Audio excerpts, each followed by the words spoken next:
Good morning, everyone, and welcome back to Turnip's Digest, starting right on time once again at 8 o'clock a.m. Central Time. I am joined today by the ever mysterious, ever knowledgeable Praise of Folly. How are you doing, sir? I'm doing great this morning. How are you? Very good. I'm doing quite well as well. I've One of the issues is I will often wake up about an hour and a half in advance for these, which means I'm getting up when it is still very much dark outside. Uh, Feels really weird to just watch light appear. Feels very bad, one might even say. I'm still very tired from a lot of the stuff that I do in the weekday. But regardless, this is the only time in the week when I can really do this, and it always ends up being much better than my initial expectations are from my pessimistic, tired morning wake up. But why don't you tell the audience a little bit about yourself? Because I don't think I knew who you were until relatively recently. Months ago, we're talking. Why don't you tell the audience who you are, what you do, where they can find you, and then we'll get on to the topic. Right, yeah. So I'm Todd Lewis of the Praise of Folly podcast. My YouTube channel goes back to before Donald Trump was even president, so 2015. So I've been at this for about 7 years now. Only really beginning last year, thanks to Morgoth, who I was messaging on Telegram one day, just saying, "Hey, you have some content that's pretty." Because I've heard his name for years. I've followed this dissident sphere for years.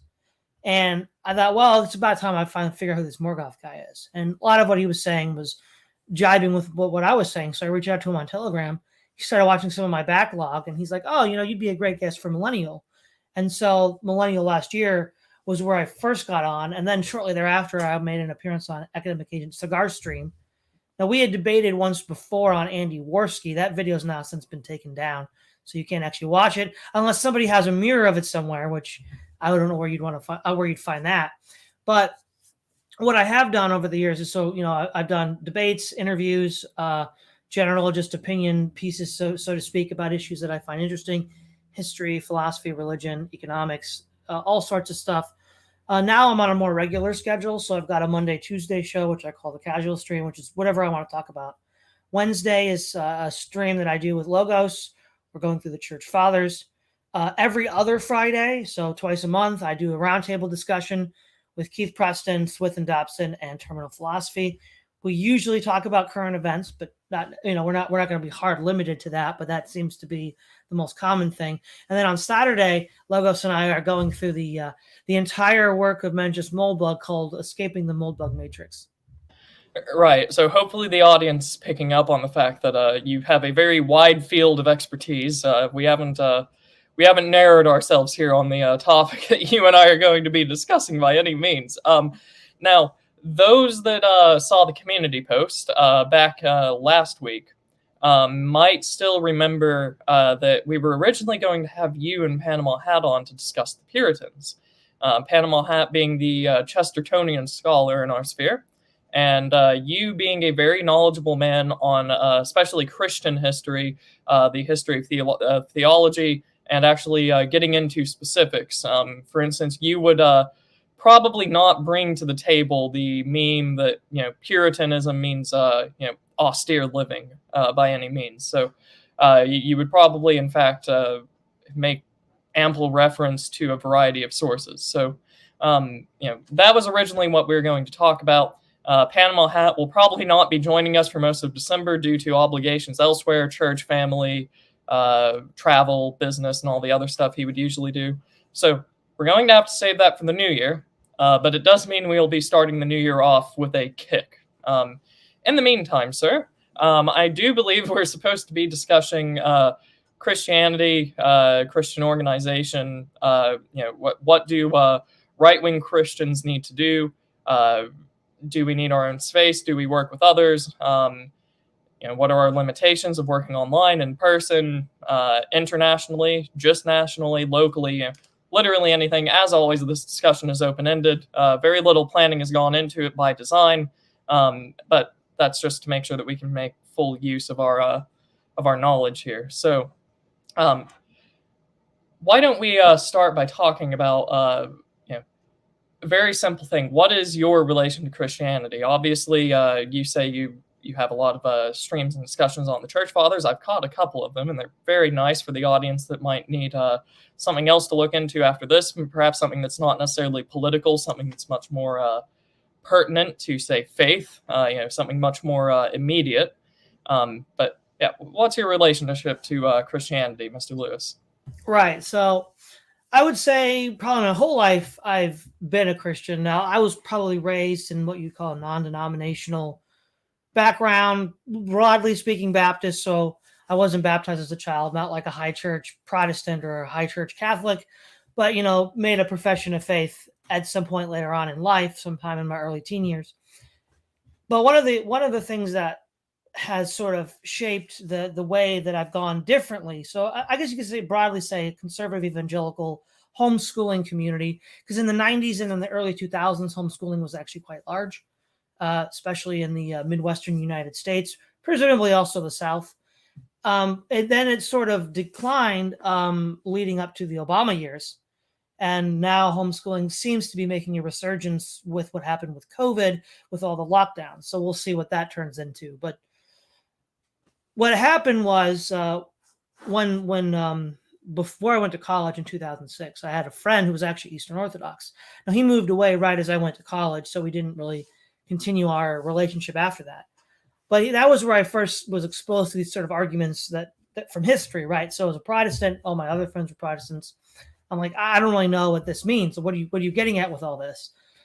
And I'm like, well, I don't know. I don't really believe these Orthodox doctrines. Are these really what you're going to find if you go all the way back to the beginning of Christianity? And then also, as someone who was reading a lot of history, later majored in history in college, that was also a sort of natural application of my profession of faith and then history as well. So you're gonna look at these two together. And from there, I started to both at college and then later online. So after 2010, when I graduated, most of the quote Christians online in the dissident space are going to be Catholic or Orthodox. There were a small form of Kinist Calvinists, like from Faith and Heritage, but they got sidelined pretty fast. They never really broke in. You also have the Rebel Yell type guys, Sonius Rufus. Again, they got sidelined as well, primarily because they were Protestant. And so you're not going to really see a lot of interaction with them. So again, this interaction with Orthodox and Catholics was continued. And so the long and the short of it is the historical evidence is not in their favor. That's why I'm doing the Church Fathers series in the first place, so that people won't read the Church Fathers, but they'll watch me read them. They'll watch me go through them. So I'll get them to experience it that way. And so to sort of take the Catholic quote, to be deep in history is to cease to be Protestant, to turn it on its head, to be deep in history is to cease to be Catholic.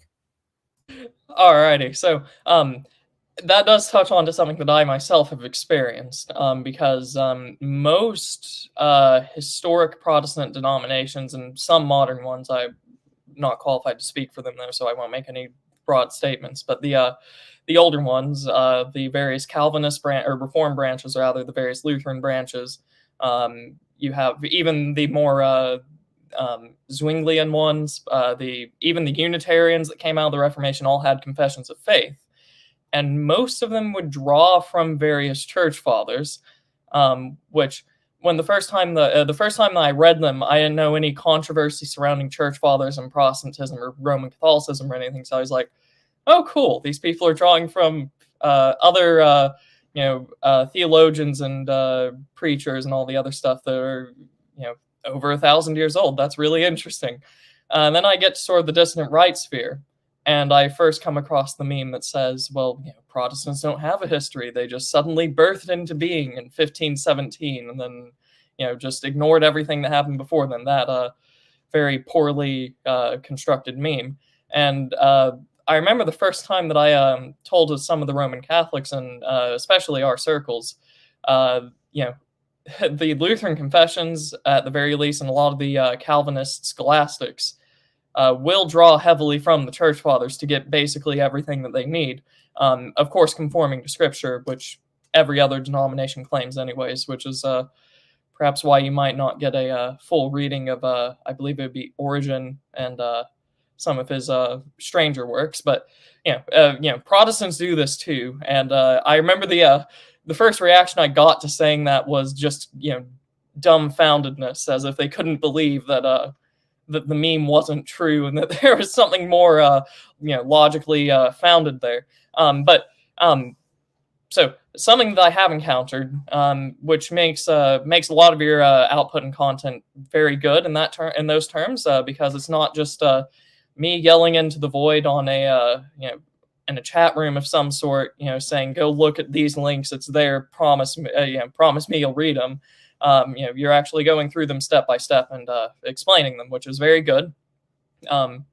And definitely a good intro to theology if you want to get into that and find it to be too opaque, don't know where to start. This would be a good place to enter into, if not a dive into the deep end.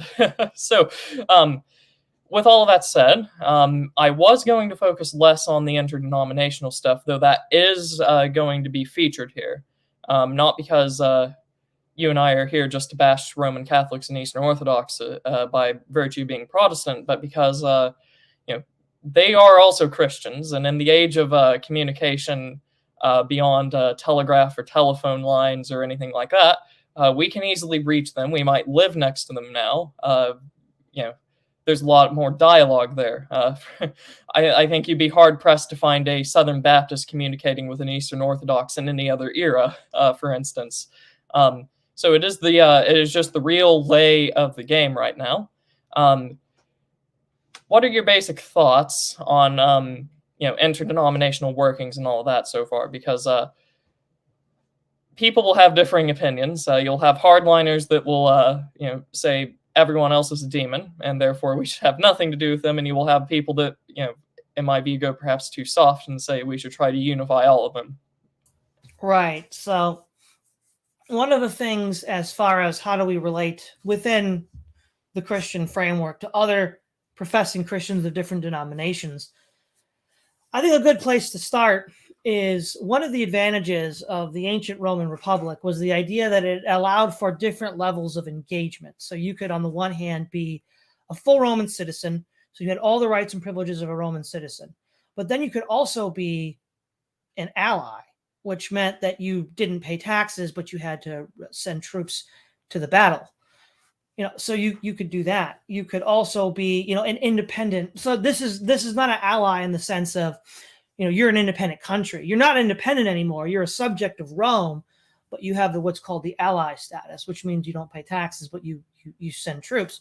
Whereas you could be an independent country that is allied with Rome and is not directly under Rome's jurisdiction, but has also unique privileges. So, for example, Pergamum of Asia Minor in the 2nd century BC is a good example of that. And so Rome basically is like, okay, there's different levels of commitment that you have to us and that we have to you.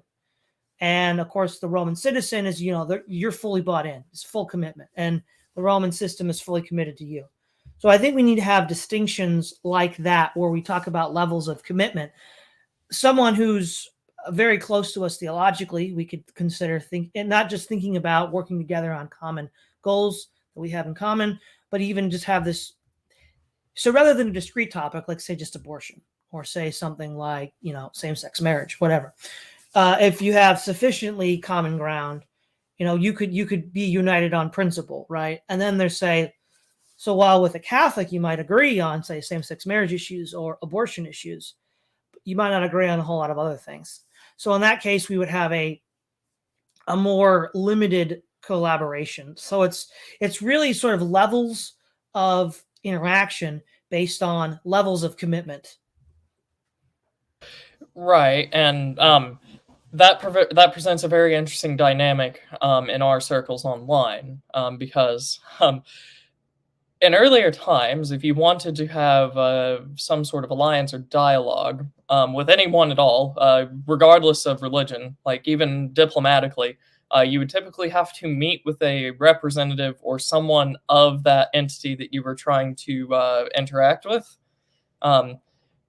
Right now, you just have to send messages, and you will see pixels, and then they will send pixels back to you, and that constitutes a relationship. The bar has been lowered quite exponentially, I would say. So what happens a lot in our spheres, I think it would be very fair and objective to say. The cost for communicating is very, very low. The potential dopamine to be gained for it is very, very high. You don't have to really contribute too terribly much, and in fact, if you wanted to confound things or be very low quality, we could just say, and everything that falls into that, it doesn't take much, and your potential dopamine output is very high. So I think it's fair to say, and you can correct me if I'm wrong, that the mode of communication that most of us are using incentivizes inherently, uncooperation, insults, low quality outputs, and communications and false relationships. But perhaps you have a different take on that. And no, I agree. 100%. Nothing to add there. Alrighty. So this leads to an issue for anyone that finds themselves online in sort of like this group of right-wing Christians, regardless of where necessarily you are, because when I say this group, very broadly, authentic Christians that find themselves online talking more to people online than necessarily real life, because there's more authentic Christians that you can just reach out to online than real life, which is also, I think, a common experience, especially if you live in a post-Christian country, say in Europe.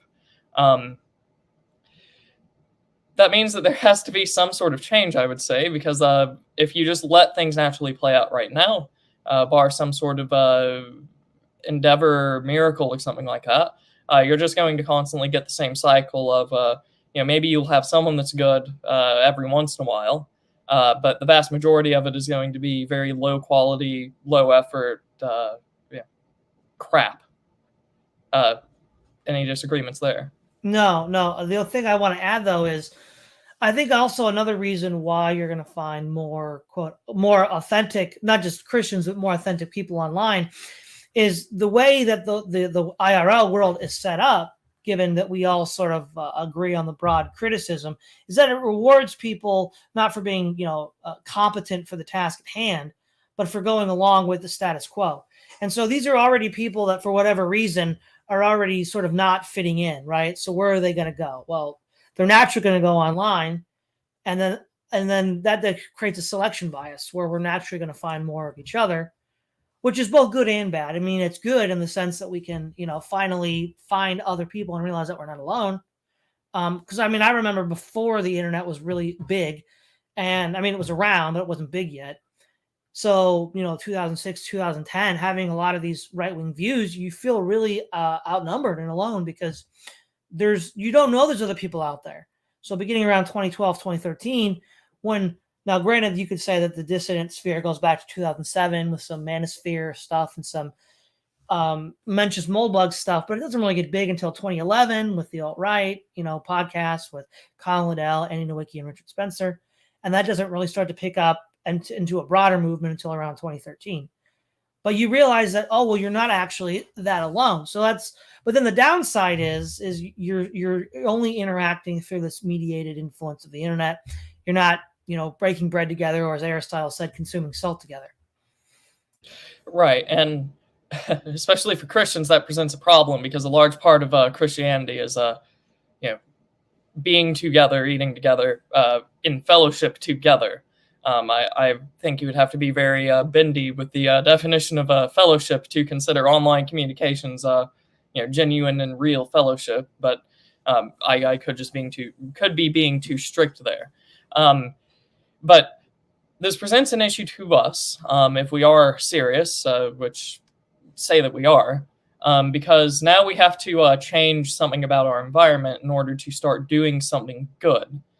Because right now, the incentivization, as we just mentioned, is to not do good. I don't think anyone would consider low-effort jabs or memes or garbage or pop theology or whatever not else to be good necessarily.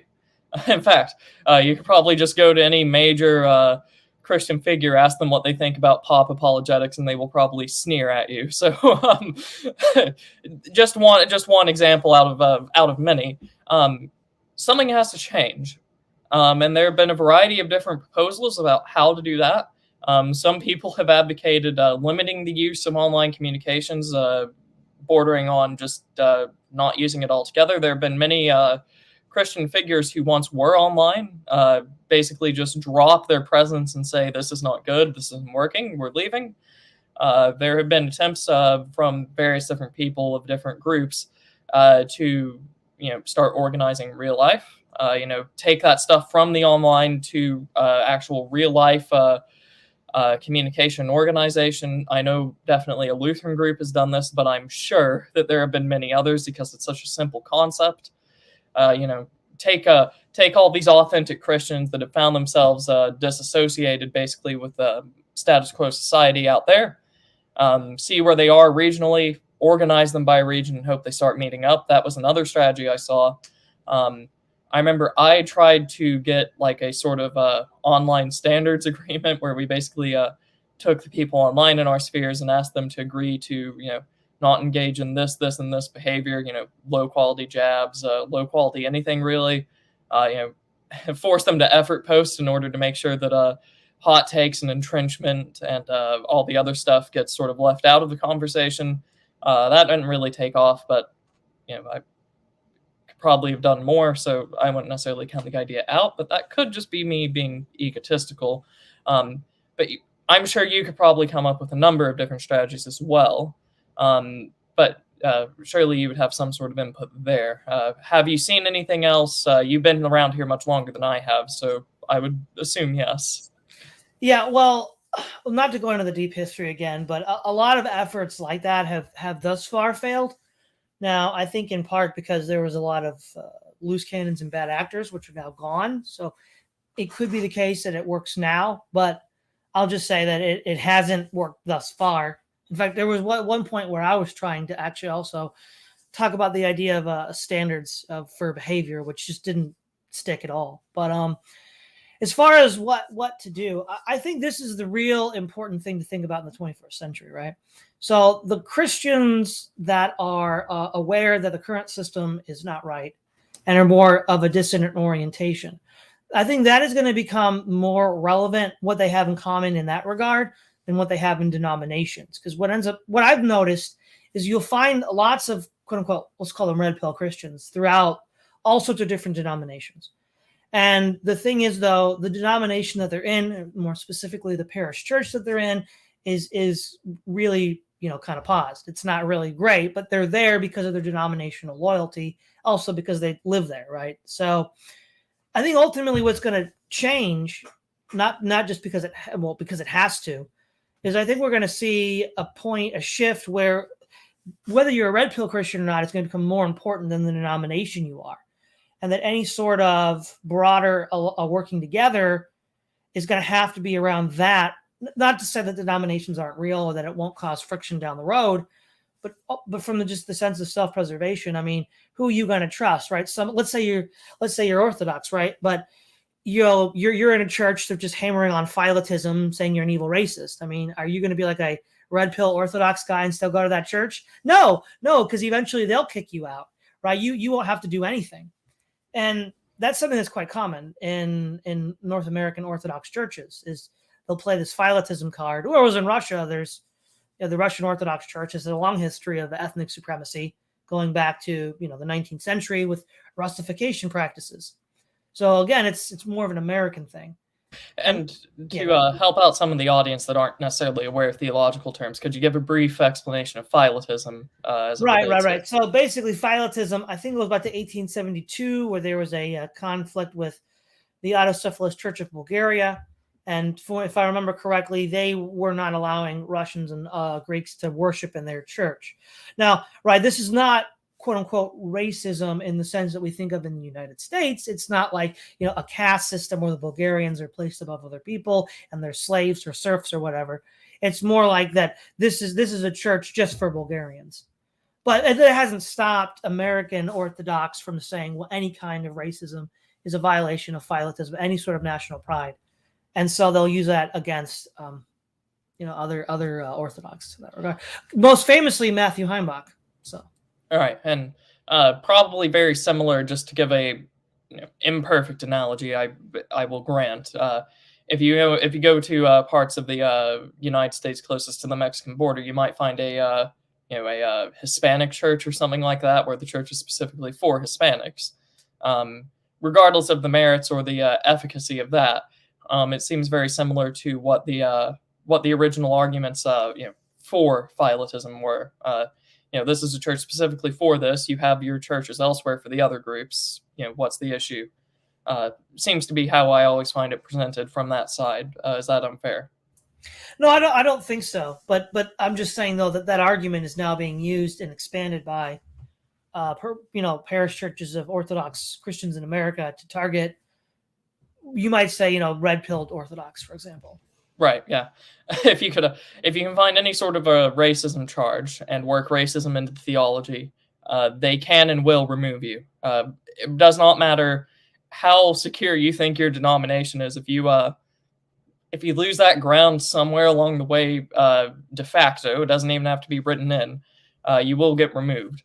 I know there's a couple of Baptist churches around my area who generally in this population or this locality have a reputation of being conservative, who will kick people out for racism. Not quite the non-subverted local conservatism you might hope for, and this is supposed to be the conservative denomination. Of course, anyone with familiarity with them might balk at that, but that's just the reputation they have. With all of that being said, you said you tried online standards too, that didn't really stick or work. Something that I tried as well, so we're on the same brainwave somehow. It's interesting that you mention, the sort of dissident or authentic Christians have more in common with each other, regardless of their denominational branding. Obviously, there are differences, which I don't think any of us are denying, and you explicitly said you weren't. But in a couple of groups that I'm in that are specifically Lutheran in orientation, there was a realization a while ago, or a articulation. I'm sure we all realized it long beforehand.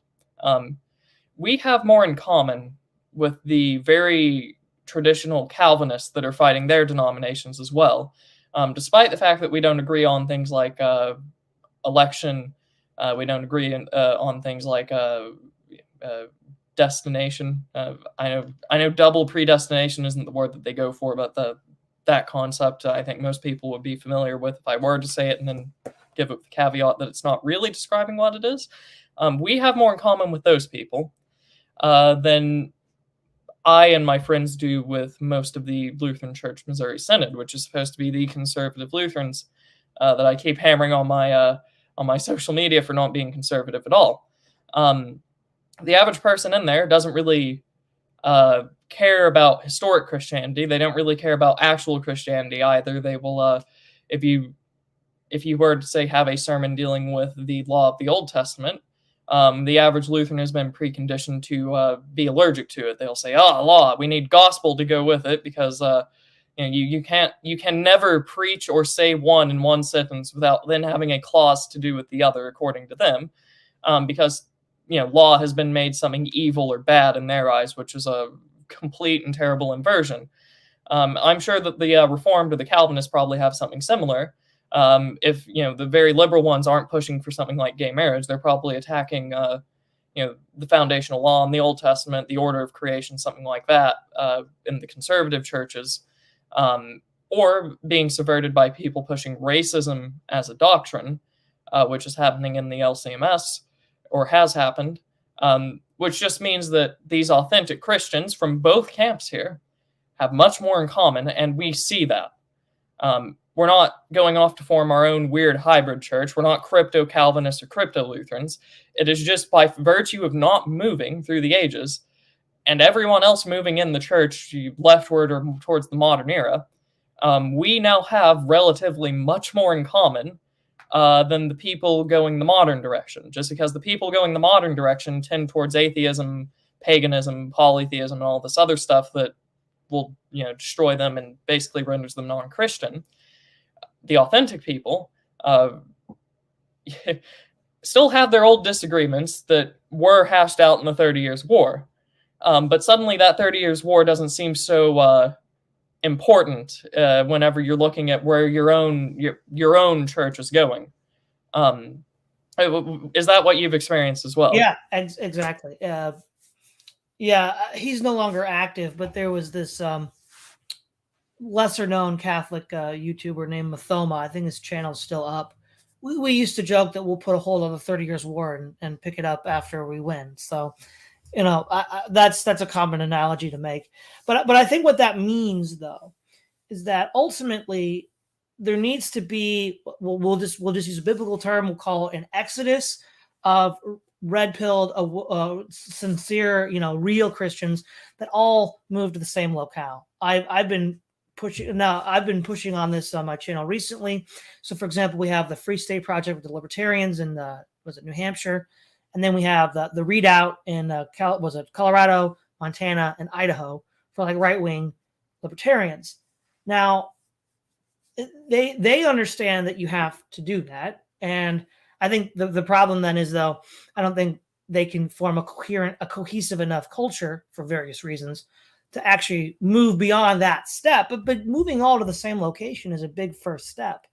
And I think that's what we need to do.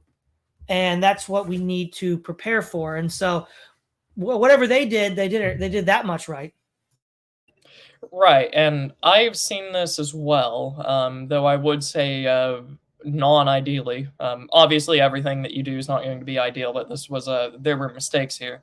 There was a group of Lutherans pushing this, and in theory, I'm very much on board because there's a couple of things. If you take the sort of right-wing meme, demographics is destiny. If you have the people in that location and you are basing everything off of people in locations, that matters. It doesn't necessarily matter about race, which is what the meme is usually for. If you want, a authentic Christian culture, that is also a demographic that will influence the locality and potentially the national sphere if you get that far. Demographics as destiny does not just stop at Chicago and Detroit changing its demographics over time. And you also have the other thing as well. Organization is the thing. It's intangible, so you can't quite measure it. But every single person knows that there is such a thing as bad organization and good organization. And then most people intuitively know that the better organized something is, the more likely it is of succeeding at its goals. When you're online, there is a veneer or an illusion of being well organized if you talk to people quite a lot and even do things online without necessarily being with those people. But the issue is, I don't think that would be in any category considered good organization. You're not with those people. You're not necessarily on the ground with them. You don't see them face to face. If something happens to the internet, suddenly the whole relationship is terminated because you can't reach out to them anymore. The sort of like a joke test you could use is if an EMP bomb is dropped, how many relationships would you still have? How many people would you still be organized with? Who would you be if this one connection was terminated?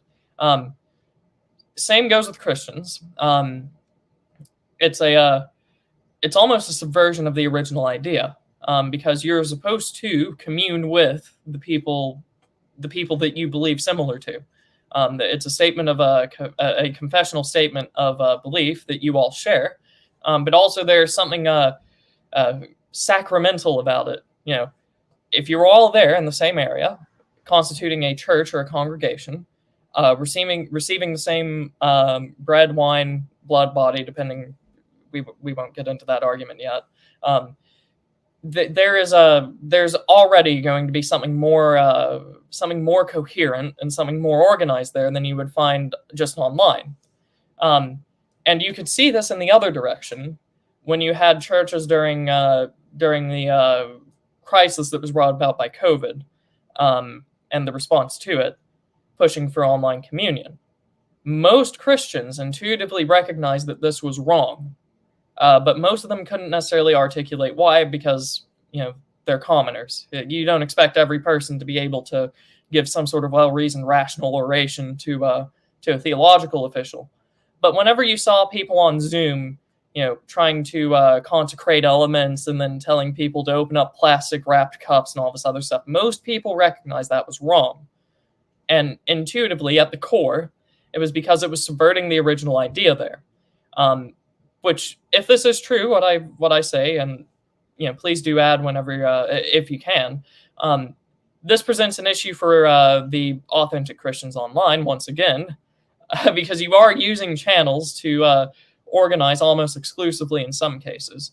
And this is something that I recognized whenever I was trying to make sort of like the Christian sphere online. You are subverting your original idea just ever so slightly. You don't have to, only if you exclusively use it. For instance, I think Lambda Luke, his Bible studies, he's organizing in-person meetups. Brilliant step in the right direction there, and I think he gets it too. But just as an example.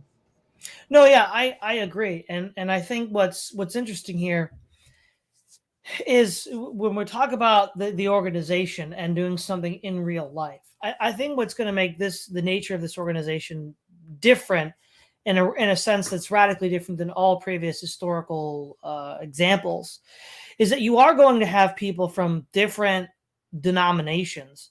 And I think this will be easier within an intra-Protestant coalition because one thing all Protestants can at least agree on paper, sola scriptura, that the Bible is the final and only source for which is the final court of appeals. That doesn't mean, we have the Wesleyan quadrilateral. I know we got experience, reason, and tradition, but we're all going to put scripture first.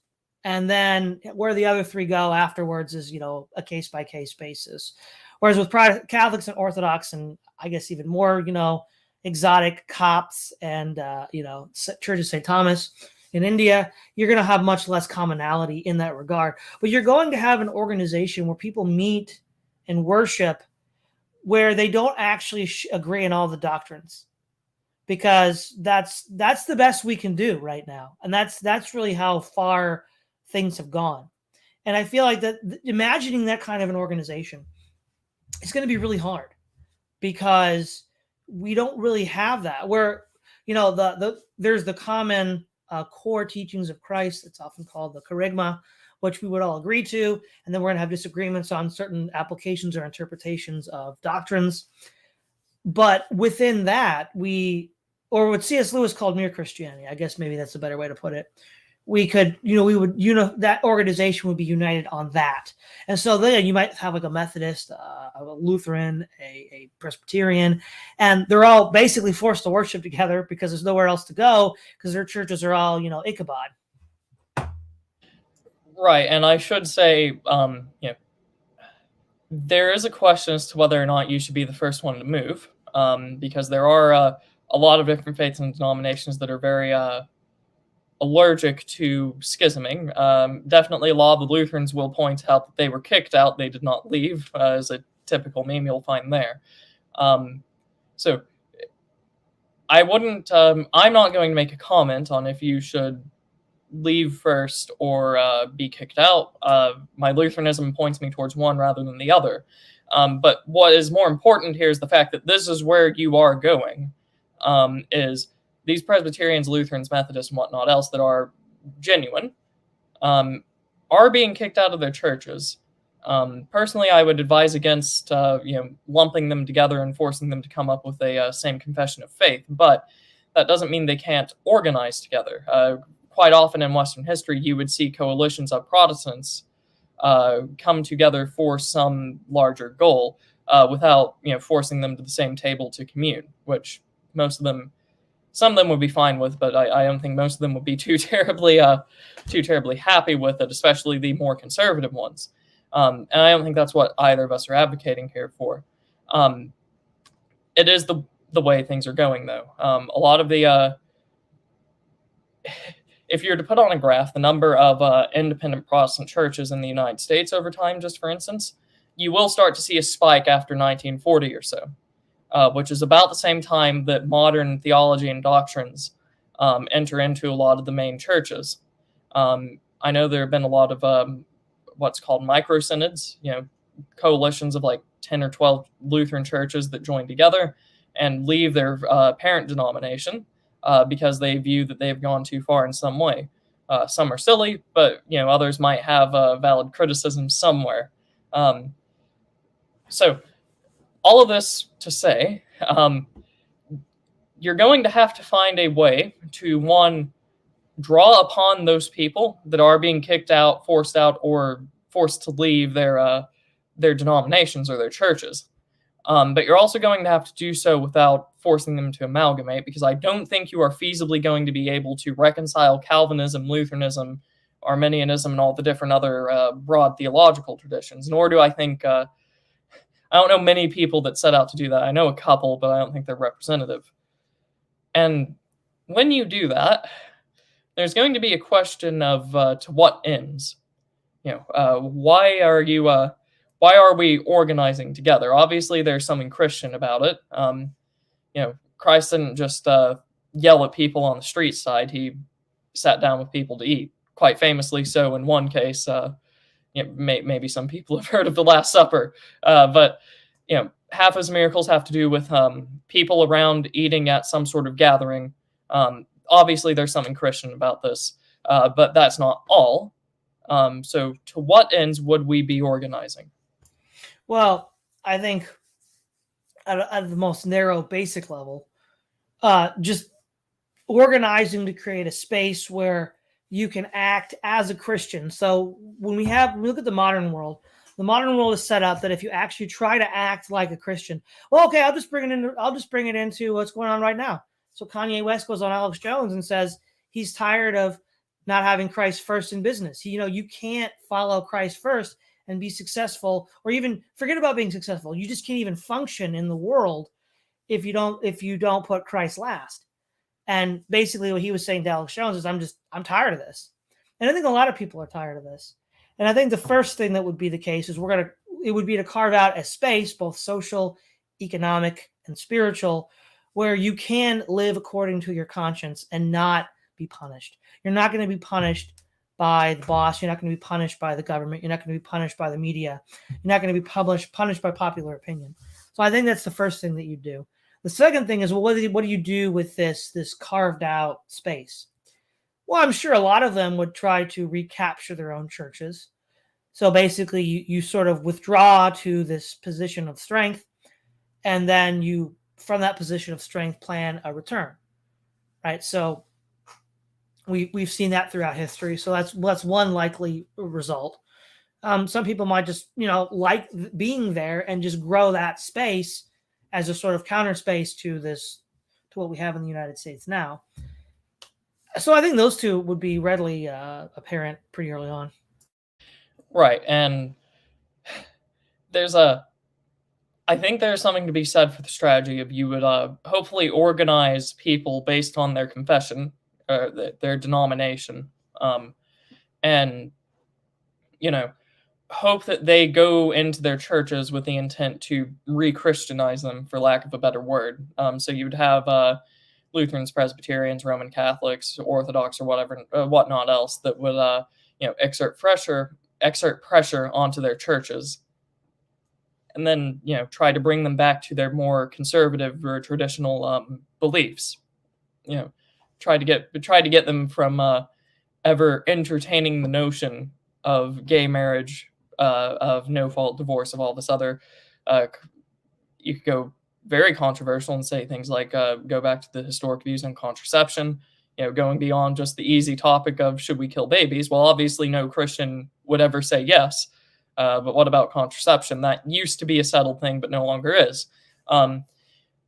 There is an idea that does float around every now and then that if we just organize into like a sort of like a federation, if you will, all of these conservatives into this one group, since they all agree with each other basically, or basically not in a general form, but on these core issues of what Christianity is, but disagree on more specifics. Perhaps they can just work on taking back their own churches, because we can all agree, so the idea goes, that traditional Calvinism is better than modern Calvinism. Traditional Lutheranism is better than modern Lutheranism. Traditional Roman Catholicism is better than modern Roman Catholicism, so the idea goes. With the justification usually being that, if someone is a traditional Calvinist, say, most churches would make most denominations would make some statement, if they aren't a Calvinist, that, oh, it's very dangerous for your salvation. But if you say that you're a modern Calvinist, someone that does all the gay marriage, abortion, divorce, and all this other stuff, most churches would say, yeah, you're probably going in the way you don't want to, post-mortem. So, there is that. There's also the other view from a more utilitarian standpoint. Traditional Calvinism produces livable Christian societies, whereas modern Calvinism doesn't. Traditional Lutheranism produces livable traditional Christian societies. Modern Lutheranism doesn't. You can apply that down the board. The issue with this strategy is that you are going to, it's going to inevitably dissolve by design. So a lot of those relationships and friendships that you do make might have issues later down the line. And the second one is that it tends towards union. There's going to be an impulse from some people in that alliance to force everyone to amalgamate into some unified, omni-Protestant or omni-Catholic denomination, even though that's bad. I don't think anyone would say that's a good thing. Any sane person would. But I'm sure you've come across this strategy at some point, or perhaps have even advocated it. I know once upon a time that I did, but now I'm not as sure. Any comments there? Yeah, well, I don't really think at this point you can see the idea of amalgamating all these is really a Catholic idea, right? That they want everybody to go back to Rome. Also, it's to a lesser extent an Orthodox idea. They want, because this idea of a visible unity is really what they, which I would consider a superficial unity, is what they consider to be so important. And one is it desirable, and two, is it possible? Well, I'll start with two. I don't think it's really possible. At this point, these denominations have been around for so long and are so ensconced in their own traditions that unless people just en masse leave them completely and start over with a new understanding of theology, I don't see that as actually happening. And the amount of effort it would take to make it happen, well, we've seen, right? That's just the history of the Catholic Church trying to suppress the Reformation. I mean, we see what that looks like if you try to do that. And then second of all, if it's just the unity of an institution, which is sort of what, the Roman Catholic unity is. Well, we're all one, but we're just this one institution.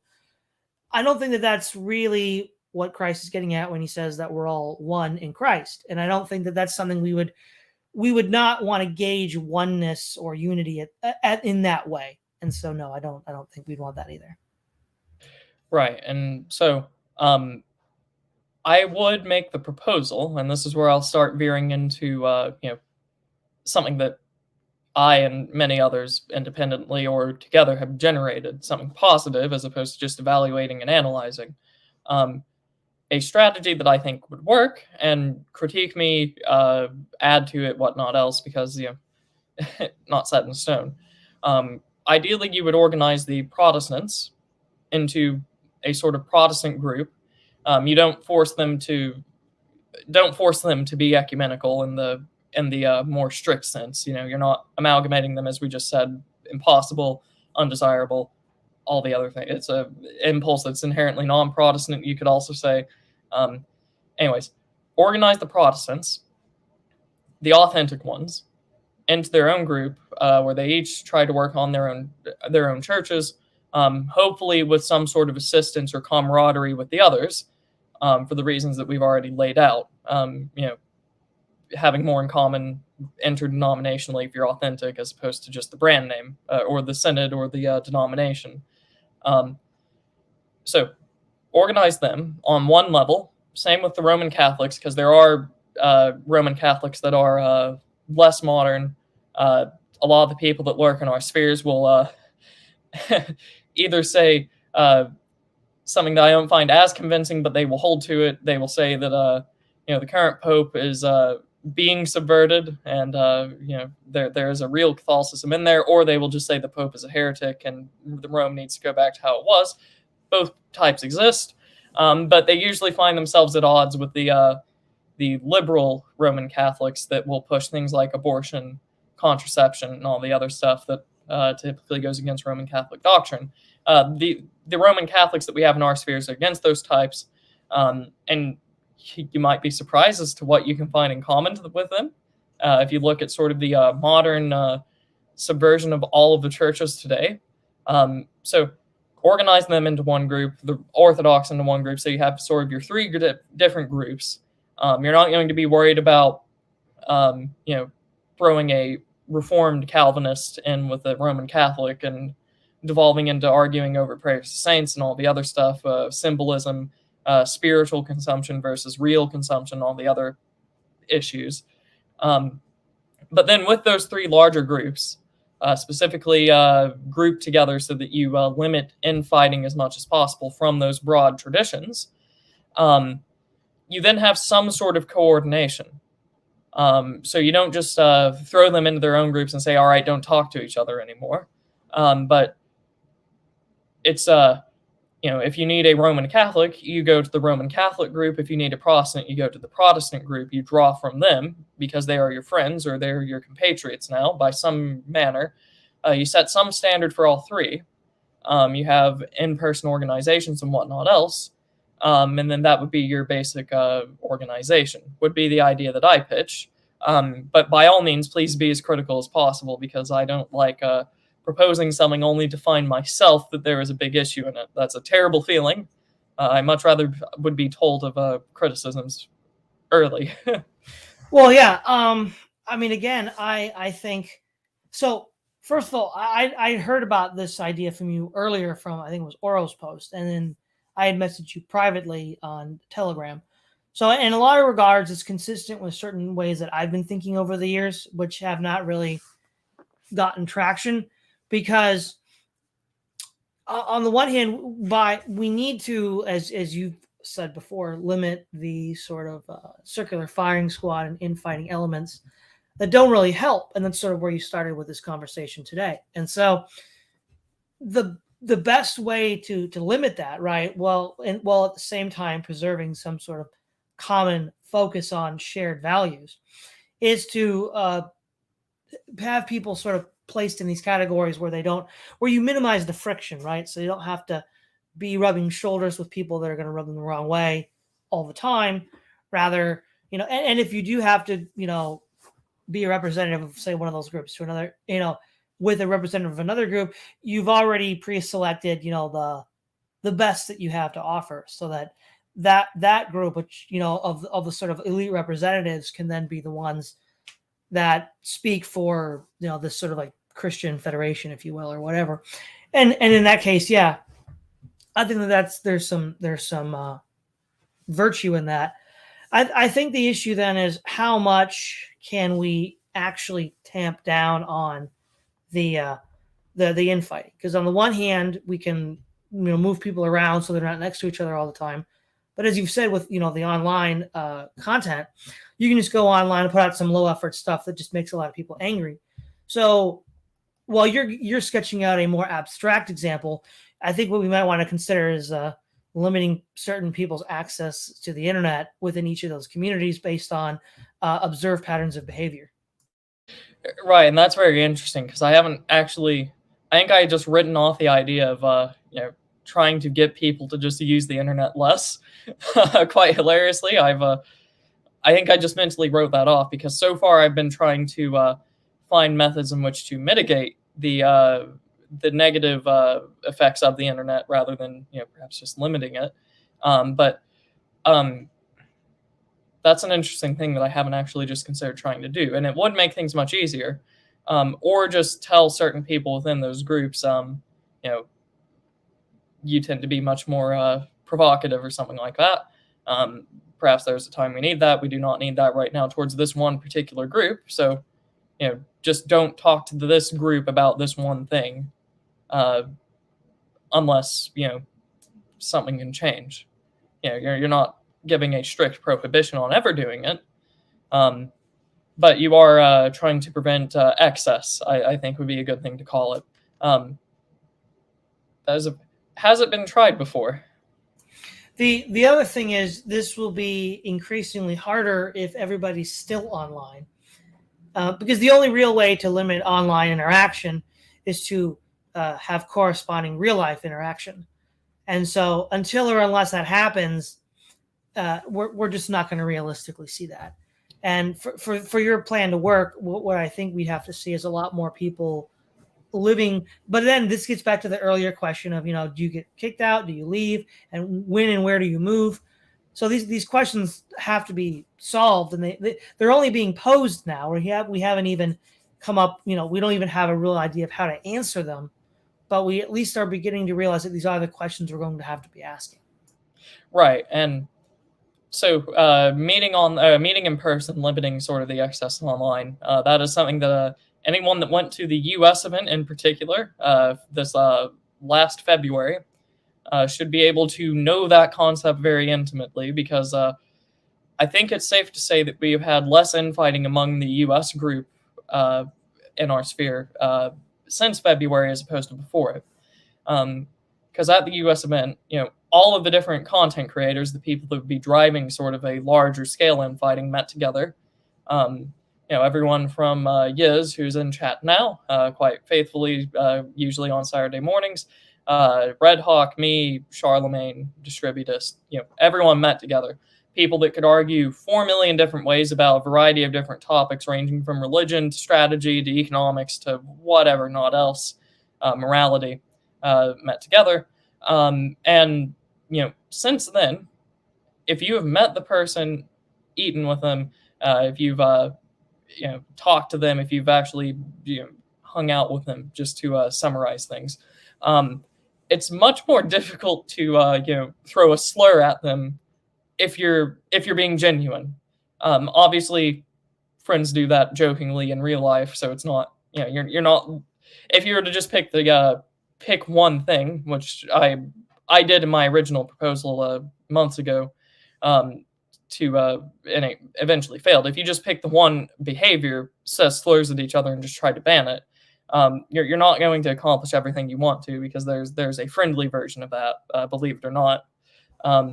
So, meeting in person, living next to each other, and some sort of a organization or organizational format or structure that prevents circular firing squads, as we've all come to know the term. Those are three things that would need to be at the center of these efforts. Yeah, agreed. What else? Yeah. Well, one thing that would be really important, and I think this is where you could actually start doing this online. So technically, in the sort of order of operations, this might actually be first or near the front, because obviously moving and living in the same place is going to take a lot more effort, planning and strategizing. Would be a sort of mutual aid network or system. So, for example, I've recently been doing a lot of videos complaining about the fact that, well, the left is very good at supporting its side, which is why, on the one hand, they may be individually unimposing, they may be individually ridiculous, but they're backing each other up, right? And so, with regards to the culture war, if you're a cultural creator, pushing for some sort of trendy social issue, you will find left-wing money. There will be people that will pay you. If you're on the right and you're trying to have some sort of right-wing cultural initiative, you're not going to get any money from anybody on the right. You're just done. And you certainly won't get money from the left. So there's just no right-wing culture, because no one's going to pay for its creation. And so, also, given that unlike the left, the right has a commitment to families and having children, especially since we're on this more dissonant spectrum, then mutual aid is increasingly necessary, because a lot of these people are just not going to be able to do this on their own. Well, and nor should they have to do this on their own, because the whole goal is to bring community, right? And so, if we could somehow find it's sort of like a larger version of GoFundMe, right? So if you're a person within this organization or movement that has been properly vetted, we know you're not going to, fraud us of money or whatever. And if you've been properly vetted, then you can get support from this sort of payment processing system, so that they can help you do all these other things, and maybe would be a precondition for moving to the same location. Right, and that would be very interesting, because just as a hypothetical, in order to use that platform, you have to be allowed. You can't just go on it like actual GoFundMe or something like that, make an account or whatnot. You have to be our guy, if you will. Hopefully, everyone gets the connotation there. It'd be a lot of if you were to specifically list out what that means, it would take a while, and I don't think that's the purpose of the conversation here. But you have to be like our guy, specifically those of good enough character to where we know that if people give you money, you won't waste it or defraud them or even work against them. And then I'd like to imagine that if you were to just use the platform, you go on there, you would say, what the project is, and then it's sort of kind of like GoFundMe already. It's just it would be specifically for our projects. Moving to X to do X, trying to build this, getting equipment for X, or unemployed as a result of X, need some sort of assistance. Sounds personally quite kind of like a very awesome idea. It's just the only issue that I would see, or the counterpoint, not really a counterpoint, but sort of like the retort you would get is, well, yeah, that's what a lot of right-wingers have been working towards, their own sort of parallel banking, money exchanging, payment processors and all of that. It just takes a long time. But, not really striking the idea. It's more just, would be calling it wishful thinking. Is there energy among our circles to build something like that, Todd? Well, that is the issue too, because obviously this circle's a lot smaller than it was in 2017. Although there's been a lot of new people coming in, and you're one of them, Ryan. But back in 2017, man, it was huge. But that was kind of bad because it brought a lot of heat. Right, the wrong kind of people were coming in, and they had heat, and there was no mob boss to tell them, hey, John, Tony, go cool your heels over there because you're bringing too much heat on. And then all that heat culminated in 2017, if we all know what that is. So, yeah, it's, I guess, in a sense, better that it's smaller now because there's less heat, right?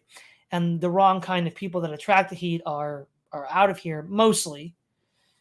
They're not going to attract, they might draw heat from each other. There's still drama, but there's not going to be necessarily heat from the top, from the system.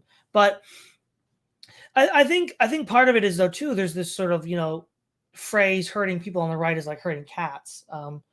Part of the problem is just getting them all on the same page is so difficult. So I don't even know if maybe it's a matter of energy. It's a matter, well, maybe it's a matter of energy of the one trying to coordinate all this. But a lot of these people are very individualistic. And so it's going to be hard to get them all on the same page. I feel like if you could, there would be enough energy for it. But so I think the limiting factor here is getting everybody on the same page and saying that, well, this is actually for the good of all of us. Right, and it turns out that the group that primarily attracts autistic people is really difficult at organizing concerted action. So, big shocker there to anyone that has been around here, but that's just what you are working with. Now, there is an advantage. A lot of the people in our spheres are programmers. A lot of the people in our spheres are, have worked in things like finance or digital finance and all the other things that you would need to make this. So unlike most other groups, I remember that a lot of populist organizations had issues with actual expertise, like the know-how to do something.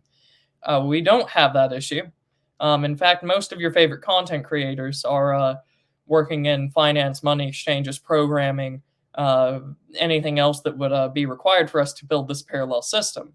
I think the issue is, though, we don't have a major investor to bring them towards that, because a lot of the issues that you see with parallel right-wing institutions is that they kind of just go off of goodwill. We need to make this because we need to.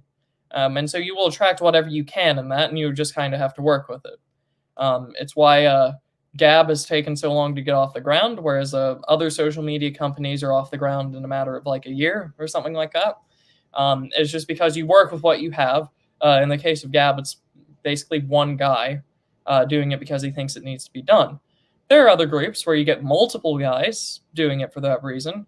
But you're not going to get some very polished, highly organized effort without someone just saying, I will pay you to get this done, just because that's the natural incentive, especially for the right wing, because as you mentioned, most of the right wing has families, relationships, they have obligations to their communities.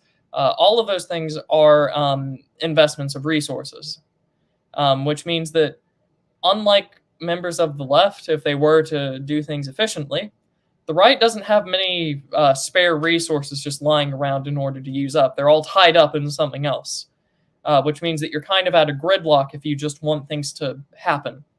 You have to reallocate things, and in order to do that, you have to pay people to reallocate things. So, for instance, Stephen Carson, of Radical Liberation, would know a lot about programming, money exchanges, and all the other things. But he has 8 children, a wife, property, and all the other things. So a lot of time invested in that, and a lot of resources that naturally just go towards those things, along with whatever else he does. If you wanted him working on this project, you would have to make it worth his time somehow, which probably means the right needs to attract some sort of an investor. It doesn't have to necessarily be a multimillionaire, but we need a group of people that are the capitalist class, the people that would just have money that they're willing to invest for some sort of return. It doesn't have to be monetary necessarily, but you could just return it by saying, you want the right-wing parallel money exchange system. Well, here it is. We can provide it for this cost. That might be enough of a return for some people. It's just the right kind of has a marketing and a business issue, which did come up at the U.S. event. There was a lot of people saying, we need to actually organize our own businesses, actual legal entities, not necessarily like the informal parts, making something and selling it to people. But you need to package it in such a way that people could view it as legitimate, throw money at it, invest beforehand, and then get something out of it later. Right. So there's a lot of things to say about this. One thing is, this is an idea that I floated a while ago, which didn't really stick. Most ideas didn't. But what the left has and the right doesn't is a vanguard. And basically, there needs to be a right-wing vanguard. There needs, or to dial it into our discussion, there needs to be a Christian vanguard. So we could, for example, look at, say, the 7th century, right, and the 8th century and the 9th century with the Saxon conquest of Britain and later the Viking raids. You could argue that the monks were kind of vanguard for Christendom, right? And so that was what they were more or less paid by the church to do, to just do that. The normal stuff, like having a family, getting involved in civil society, they weren't doing, right? They were focused on this sort of like spearhead. There's nothing. Now, I'm not saying that people who are in the vanguard have to be celibate like monks, but the monks are an example of what that would look like. And we just don't have that. And that's the left does, and that's why the left wins. I mean, they'll just pay somebody to do avant-garde, stuff, and they'll just keep on hammering away at that until they shift the Overton window. There's no corresponding person on the right who's paid to do that or supported in doing that, right? So that's one thing. The second thing is incentives. So we talk about what gets people to do things. Now, ultimately, if we look at, many people in the DR will say that, war is the highest struggle. Well, if we look at, like, say, the NVA in Vietnam or the Taliban in Afghanistan, both who beat the United States, they weren't motivated by financial incentives. They were willing to make tremendous sacrifices, one for an ideology and one for religion. Because if you were motivated by financial incentives, you wouldn't have been fighting the United States in the rice paddies or the Pamir Mountains. You would have been fighting them somewhere else. You would have been working with them, probably getting paid. And I think also we need to see an incentive shift in many on the right, because if we're going to argue that, well, the only incentives that are going to motivate me to take a significant chunk of my time and then devote it to some other cause is another financial motivation, well, then what that does is it has a selection bias factor, where there's just certain things that will never be selected for, because there's just certain things, and they might happen to be just those kinds of things that we would need to win, that one would never do within that framework of incentives. So, for example, going back to Afghanistan, it was religious motivation, right? So they would take tremendous sacrifices because they believed they were doing it for Allah, right? And so I think Christians, we could leverage and should leverage religious motivations. But I think part of the problem is because many are coming out of this collapsing society and collapsing churches, they lack the wherewithal to make these spiritual commitments because they themselves are struggling to find a spiritual center because the rug has been pulled out from underneath them, even within their own denominations. Right, and that's a very good point that you just won't get certain things. You could take a very edgy example from your Afghanistan one. What do you think the going rate is for a suicide bomber? The person Yeah. doing that just won't take money for obvious reasons. So, we will not do that. I would like to reiterate if that needs to be said. But it does just illustrate the issue here. There are some things that we would need that preclude monetary incentivization or should not need it, and at any other point in time would not have needed some sort of payment to go along with it. Um, and that's Christians, I think, get this, even though that sort of instinct has been trampled out of them by every mainstream culture, church, and everything else. Because on a base level, if you threw a group of Christians, even average Christians in the United States, onto a desert island, they would probably form something that looks like a church, like physically. Disregard the theological concept. Like they would probably set up pews and altar or something like that in a matter of days, just because they probably know they need that. And they probably wouldn't on the desert island seek payment in coconuts or something immediately, just because that's because they have bigger issues. They have a bigger want for something Christian than they do for material. On that sense, obviously in modern society, everything pushes you towards not doing that, which is bad, and that means that obviously the Christians in our sphere should be working towards trying to realign that first in ourselves and then in people next to us. And that is saying go volunteer at your church. You might even enjoy it. I can speak from experience there. I didn't used to volunteer at things until a few years ago. Very enjoyable now. You should go do it. It's a great way to build a community, and it's probably the first step into doing the things that we're talking about on this discussion right now, is going out there to a congregation, finding people that agree with you, and then volunteering. Donate some portion of time, effort, money, something similar to that.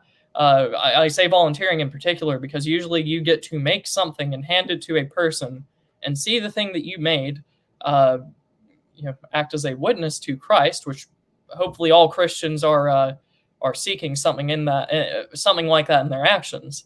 And it really kind of shows you, perhaps you don't need a monetary incentive for half of these things.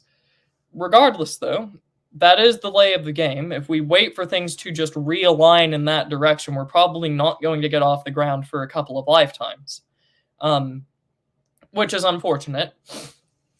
But in this sort of a Christian collective, you're going to have to make use of both, I would say, just because, if you do put out the call for action, come join us. We will specifically not pay you because we're looking for people that are doing this for their faith. You are going to get very, very faithful people. It's just you could probably also mix in some sort of monetary reimbursement, not because it's good and moral and it's what you need to do off of some logical or moral level, but you're not going to go as far as you otherwise would have, and that's what you're ultimately after here. Obviously, if you're in a church, you wouldn't go about it like that, because the church should not be built off of people paying each other. It should be built off of faith. But we're not building a church here. We're building a group to take back churches. So for example, the idea of being able to do, well, for lack of a better word, let's use the modern term of gift economy, right? Because basically a church operates on the terms of a gift economy, and local communities prior to them being blasted by modernity operated on a gift economy basis. There's a scaling problem, and that's where a lot of the left runs into trouble. You can't have a whole country run on a gift economy, but you could run a village, you could run a church. And so if you can get people in real life, that all of a sudden becomes a lot easier. Because if I provide some services, and then somebody else provides some services, and then somebody else provides some services, and we all sort of provide them to each other, on the assumption that, this is the right thing to do because of our shared religious commitments. Also, that if and when I need your service, you'll give it to me but it's on an honor system. So let me give you a good example of this. My late paternal grandfather, when he worked at the fire department, he and his colleagues all built each other houses. So the labor costs were none because they all agreed to build each other's houses. And the expectation was that they'd all get houses built. So I think it was like half a dozen guys. It, probably took 5-6 years, but by the time it was done, they'd all had houses built and there was no labor costs, right? There might've been material costs for the building the houses. That's what we want to get back to. And that was something that even in the 60s, you could expect, but just long gone now. And I think that within this movement, we could see that, and we'd see that a lot more if we were in these, living arrangements where we were in IRL situations. Right, and that example hits close to home because I live out in farm country, United States, which means that most of the older houses here, most of the older people here, remember a time in which, on a weekend or something, you basically just put out the call to your community, your very tight-knit community, ask for help in something, build a fence around a pasture, build a new house, build a barn, something like that. Barn raisings is something that's kind of permeated the culture. I'm sure even some of the Englishmen or the Frenchmen in our spheres would know what a barn raising is, probably due to some sort of a pop cultural reference. But these things were real. These small communities would help each other out and would help, first for their own benefit, or maybe not even first for their own benefit, but that's the on paper incentive. We'll help you out if you help us out. Just because you don't get around incentives, unfortunately. But with this, most people would kind of just set aside their weekends. So you would rest as much as you could. You would be with your family and whatnot. But the community would oftentimes have something to do on a weekend, which meant, Saturday, you go help your neighbor build something, you go help them cook something, you go help them with whatever it is they needed. Medicating cattle is something that kind of still happens in the modern day where you can still see this. If someone has a cattle ranch or something like that, very difficult to do with one person. I don't know if you've tried to herd cattle into get them into a corral and then try to medicate them. You mean they're like herding computer programmers and financiers? Yeah, I mean, kind of. I don't know if they can run as fast as cows do, though. But you still see this happening in the modern day. It's just heavily suppressed. When you go off to college, when you leave your family and all this other stuff, when you don't immediately marry and you kind of just form your own individual, atomized individual, there's no more community that really does this anymore. You start sleeping in on your weekends and all this other stuff. You start being lazy, for lack of a better word, more often. Whereas if you're to go back 100 years ago, or not even 100 years ago, but for the sake of argument, go back a century ago, you set aside your Saturdays because you help people if they call upon you, or you call upon other people and go and help them help you. There's no real reason why this couldn't happen today. It's just that we, one, aren't all together. So going back to the need to live together. And two, there might also be just some sort of apprehension because you don't know how to erect a fence or build a house or something like that. But, most of the people in our spheres are very intelligent. They can learn very easily. So mentorship in this sort of Christian collective, probably also a necessity. Yeah, definitely. And so, because if we look at, as far as, what gets people to do things, depending on the incentive structure that you're using, there's certain kinds of activities and actions that are going to be prioritized. And there's going to be certain kinds of actions that are just, at least given that limiting factor of that given set of incentive structures, just won't happen, because that given set of incentive structures is not going to hack it, right? So, and I think what we've seen over the last 60 years with, what Nick Fuentes calls conservative Inc., the libertarian movement in the United States and the broader conservative movement in the United States, is that given the assumption, the incentives that they're primarily working with, and these are going to be primarily financial incentives, they don't yield the kinds of actions and concerted efforts that are going to actually push back against the cultural drift of the left. Now, that's not to say that there isn't any place at all for that, but the problem is they've over maxed into it. And so what ends up happening is that they're not the kinds of things that, because we could all, like you said, we're very smart. We could all think of the kinds of things that need to be done. But then as soon as we think of them, we then run into the problem of who's going to do them. And then people won't do them because you're not going to pay them. And it turns out that there isn't really a lot of money, that people are going to pay you to do that, because people that have the money are not using that they're using a different set of incentives. So they're thinking, oh, well, that's not a good investment for me, so I'm not going to do that. And so we're back to where we started, because now we can't get that done. Now, that's going to be I think the real challenge. How do we get people to shift? Now, again, if we limit it to Christians, we already have a ready-made outlet. We can appeal to, the concept of the brotherhood, the concept of Christian love, which should help in order to bring this about. But I think that's the real issue in bringing things about, because the other thing is, as we enter into an inflationary and hyperinflationary period, eventually there's going to be a point where there won't be enough money to actually pay people to do things. People will just have to do things that need to be done based on the expectation they'll be reimbursed some other way. And that's a good point there. Obviously, there's a reason that we use currency or money. But if you are trying to go back to how things were because they were better, bartering wouldn't hurt.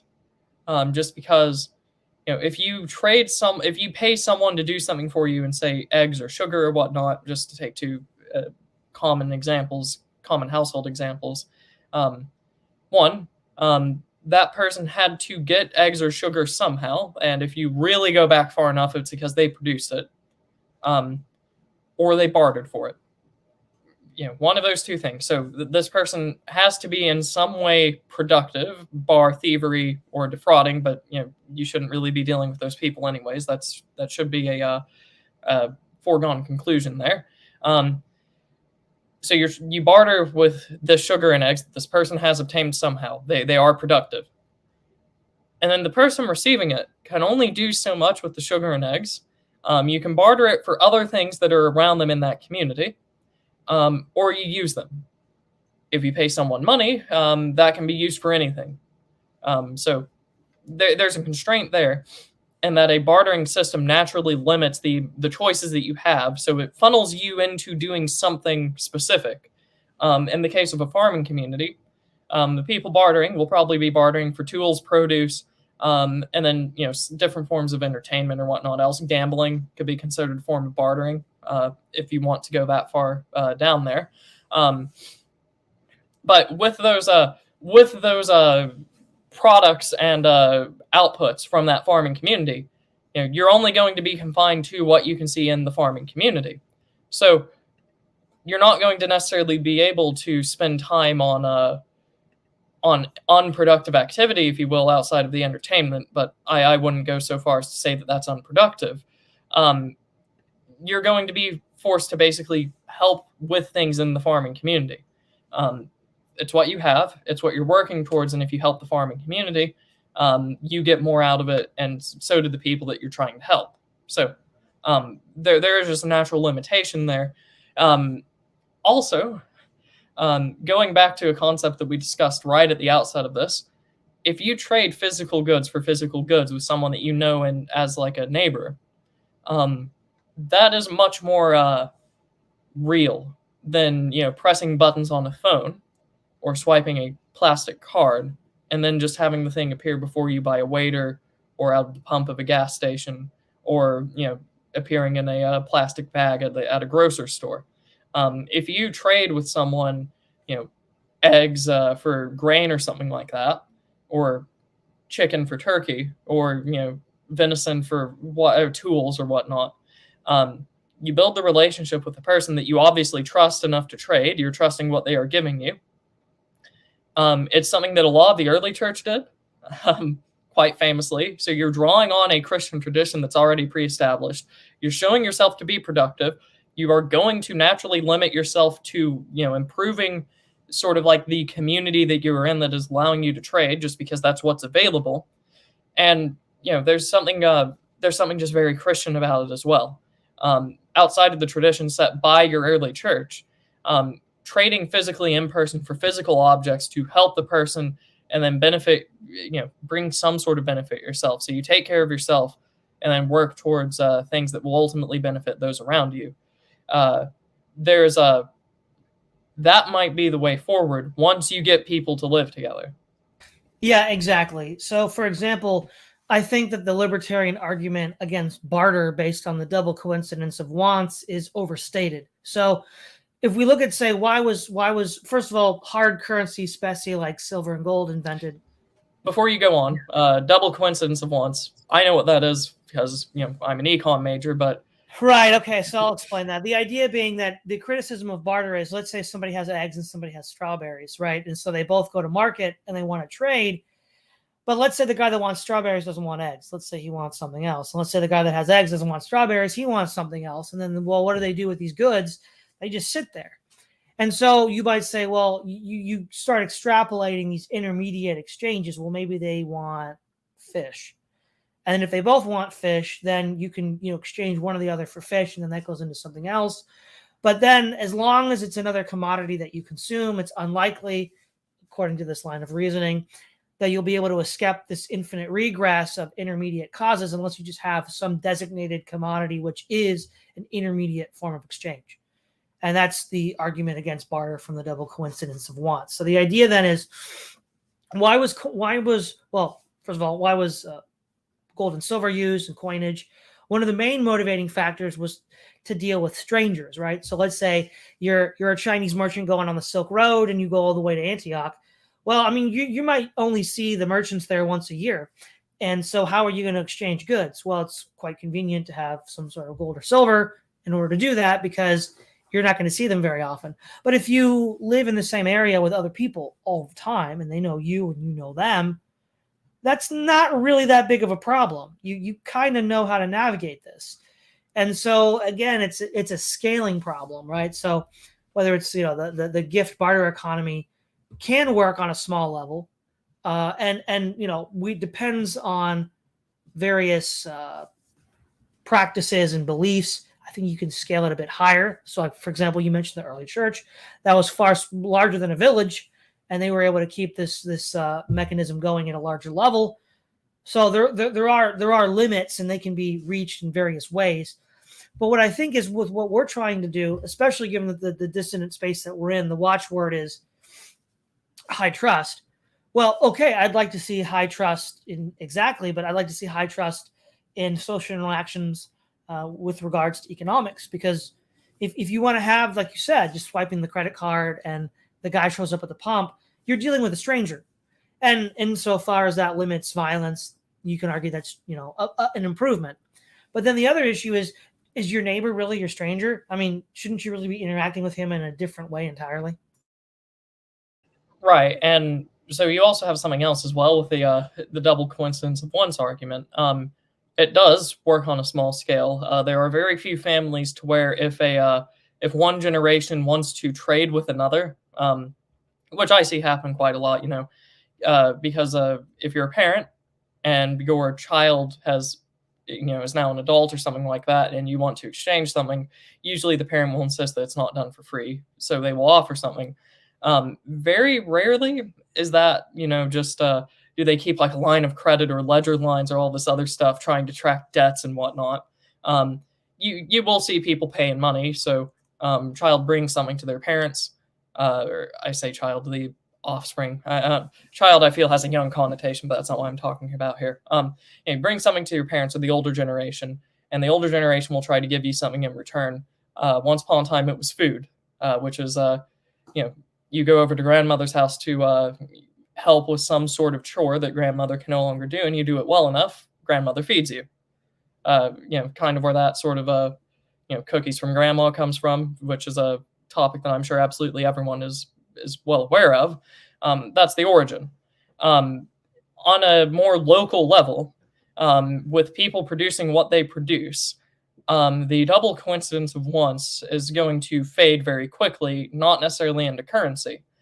Because if you have this small community and you are in there for external pressures, which is what we're describing here, people pushed out of their churches and local communities, geographic regions, and whatnot else into this area, and they want to be there, you will soon learn to like whatever is produced there, just because that is your only option and you're there because you have to be or because you want to be. So in the example, the person producing strawberries and the other person producing what was the other one? Eggs. Eggs, yeah. So if they don't want either of the things and they don't trade, you are soon going to grow tired of your other options around there, and they will eventually trade just out of some sort of need of variety, which might be grim, but it doesn't necessarily have to be. That's not like it's not like you've been thrown into a prison cell and you get tired of eggs, and so you decide to eventually just take the strawberry that you hate. It's more that if you're in this small community of families, you could say you limit it to, say, 10 families or so, and that's the community you're dealing with here. Each person in that community produces something, and for the sake of argument, you can say eggs and strawberries.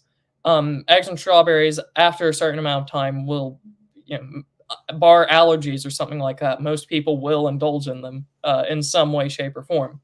To make bread, to make cake, to make pies, you don't necessarily have to eat them directly. There are also going to be goods to where most people just want them, so the double coincidence is not going to be that rare. Well, exactly, because especially with something like food or clothes, these are necessities. You're not going to really be too picky when you're hungry or the elements are, adversely affecting you. You'll just take, you'll be like, well, I need this. Right, and here's a question from the chat. They're saying, why not just use silver? Trading is a hassle, and it is. And I'm not necessarily... With silver, it's heavy. Well, yeah. How much silver can you carry on your person? And then you just say you trade in receipts and all this other stuff. But the big issue here is, if you do get this group of people, these groups of Christians who go and live together, and they produce whatever, it doesn't have to be some agrarian commune. We're just taking that for the sake of argument. Especially with work from home, if you find a company that is moral, that you can bear working with, you probably will get paid in dollars and whatnot. Or you might also have tradesmen that just produce things on their own, also trading in dollars. It's just the dollar will not always be there. And if you are doing this from a Christian perspective, you are doing it with the intent that you are going to be cut off from wider society at some point. That is just the way things are going. So silver would be a solution to this. It's heavy. You will have to trade in receipts and all this other stuff, but it's not necessarily controlled like most of your currencies are. Bartering seems like a hassle to us right now. It is just what you're going to probably be driven towards. And you see this. You'll see some of the people in our spheres that are more established, have families, farms, and whatnot else. They will talk about how they trade things with their neighbors. People in our spheres do this already. Why do they do that? They could just pay in dollar amounts. They could be more precise. The dollars could be used for something else. Well, obviously they're trading physical goods because they want the goods for some reason. But also, most people, I think, most Christians especially, are inherently not trusting currency. Precious metals could be a solution, but most people don't have them or have access to them, and it's an investment. It might not actually work. It might not be what we go back to. The goods, people want the goods anyways, so it's what you go back towards. I'm just predicting that's probably the sort of situation you'd see come out of this. It's because you don't have in 10 families enough people to make a full economy. Very rarely do you see a currency emerge from a clan of 10 families. Usually it just stays bartering because that's the best thing to do. I think the main issue here is all of these other forms of exchange can be taken away from you, whereas unless somebody kills you, what you're able to produce and give is that can't be taken. And so you're going back to the most fundamental thing you can rely upon. So if you're a farmer that makes, raises chickens and sells and can produce eggs, that's something that unless you're killed or, maybe somebody cut your hand off, is not going to be taken from you Like somebody could steal your silver, somebody could steal your banknotes, somebody could even in theory ruin your reputation. But like if you can still do this thing, then people will. That's the most fundamental thing. That's the last thing you'd lose. Right, and it should also be emphasized, we are not saying that everyone needs to barter because it's the moral ideal. It's more like that's what you're going to be driven towards, and especially in this age where, the business that you do with certain companies is probably very immoral, just from the outset. How many companies will pay their women to have abortions in different states? How many companies settle for, legally it's called child slavery, but that's not like they have a. It's not like they're housing the child sort of in the old system where you house them, feed them, and take care of them. It's more, they subject them to the worst working conditions ever. Most Christians would probably not find that to be great. Obviously, we can explain why it is that this is happening, but most people would not find that ideal. And if you saw it, firsthand, probably would not eat the Oreo. Just something that's real, not commenting one way or the other what should be done there. Except for most Christians would find this stuff immoral. Doing business with them, probably not the best thing if you're trying to go after your actual Christian community. If you're going after a Christian community, you want to do business with other Christians, with your own people. And the broader right wing, I don't know, but most Christians I come about in the modern day, I think, have had this instinct trampled out of them. Especially at my own church, there's a lot of people that will just go to the, you give projects off to the highest bidder and you buy from the lowest seller and all this other stuff instead of your own people, go to your own congregation is something that I've not had the privilege of seeing the old Christian tradition flourish in my lifetime. But the right wing, I think, gets this out of necessity. We have our own publishing houses. We have our own programmers. We have our own websites. We have our own anything, video hosting platforms, and all this other stuff. We get this, whereas a lot of modern Christendom, I think, doesn't. And we get this for the same reason that authentic Christians will soon start to understand it, because it's out of necessity. We didn't do all of this because we just wanted to. I'm sure all the publishing houses didn't just wake up one morning and say, wow, I really want to spend the next 4 years of my life building a publishing house from the ground up. It was probably not the most ideal situation. I'm sure they enjoy it now, but they were pushed to it. Most of the books they were publishing were censored, unpublished, suppressed, almost destroyed in some cases. Some of them had to be pieced together.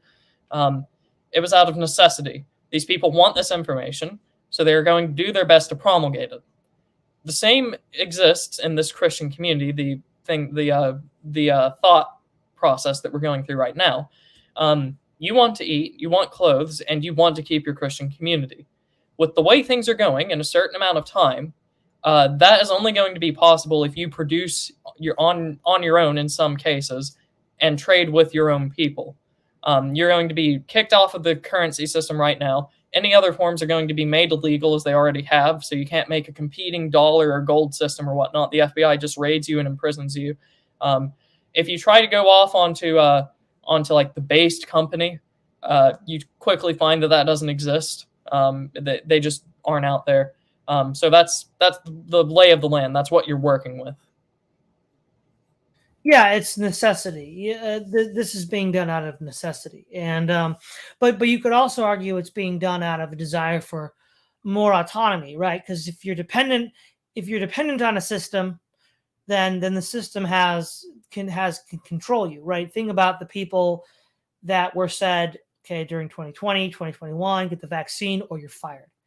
Well, that a lot of people quit, a lot of people got the vaccine, a lot of people were fired, and the issue is that adds a cost to you living, right? If you want to pursue, according to your conscience, a certain lifestyle, a certain set of practices, being dependent on those organizations, those institutions, is not really a good idea, because they can then dictate to you against your conscience. Of course, you're a Lutheran, and of course, Luther said, it's not good to go against conscience. You're in a position that even if the economy was sound, which it's not, you'd still want to think about doing something else because it's impinging upon the way you wish to live. Right, and so keep that in mind if you listen to anything that we've just said here. I'm sure in our ideal Christian society, Christianity completely rules the land, and we don't have to, restrict these dealings, the material circumstance, and all this other stuff beyond what we should morally, just because that's not ideal. You don't want to have some sort of subsistence farming because most people aren't farmers. They have other talents that can be better put elsewhere. But at some point, you're probably going to have to either do that or go into the system, just the way they're going. We can hope and pray for a miracle to happen to where the whole thing just dissolves or they change course or something. But I doubt that's the way it's going, and you have to make a contingency in order to get there. I'll find out what happened to Mr. Todd, and we will get him back on here as soon as possible. There we go. There we go. So sorry about that. Yeah. Yeah. Usually I'm the one that does that. So I'm happy it wasn't me this time. But anyways, you can hope and pray for a change in course or a miracle. Probably not going to happen, I would guess. So you have to plan for the worst here. And the worst is you're going to be completely excised from society.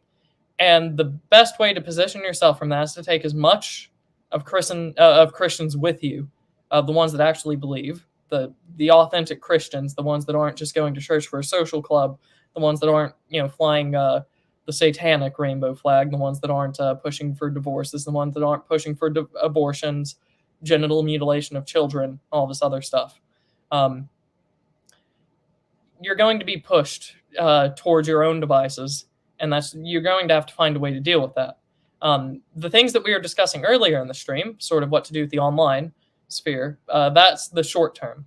In the long term, you want to make yourself strong enough to either prevent being driven to subsistence and basically your own cut-off community of Christians, a sort of Camp of the Saints Switzerland, if you will.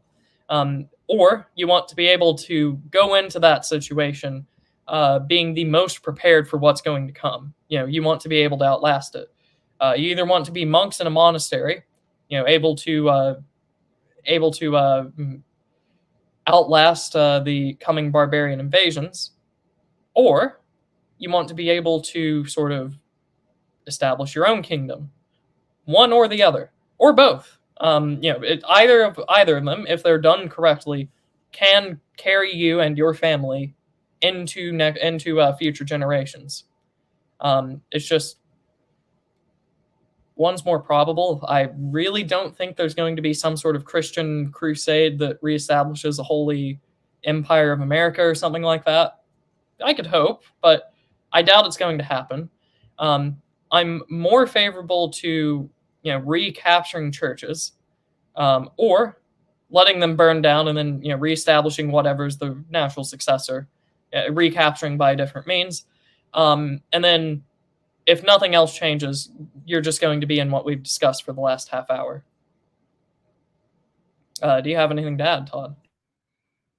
I actually need to go out real quick. Alrighty. So, with him gone, it's probably a good chance to go over some comments from the chat and super chats. I will just completely ignore the topic for now and be very genuine. I am very happy that this stream has regulars that do show up here in the morning. It warms my heart to see that there are a handful of people that I always see here every morning for whatever reason. I was really worried whenever first doing this that there would just be no one interested, but there's a chat that's talking to each other, so it has to be the case that there are people interested. We have $10 from Prince of Parma with a very interesting fact. On the hiring of living bomb things, according to an Iraqi book I read, in the 90s, the rate was $25K for the family of the person. That's a very ingenious way to get around it, paying the family of the person, which also shows the incentive structure there. The living bomb, as we'll call it, hopefully that's less triggering for the algorithm, cares about their family and their well-being more than their own life, and also presumably their faith, to the point where they will consider such a thing. So I find that interesting. The going rate is 25K. That seems rather cheap, especially for the damage that they end up doing. Another $5 from Prince of Parma. Thank you, sir. The laborer is worthy of his hire. Good Christian workers ought to be paid. Yes, and that's also why I'm uncomfortable with just having a full system of volunteer work, because obviously it's good, but I don't think you can build a system off of it, which is why we've spent the last 45 minutes discussing incentives.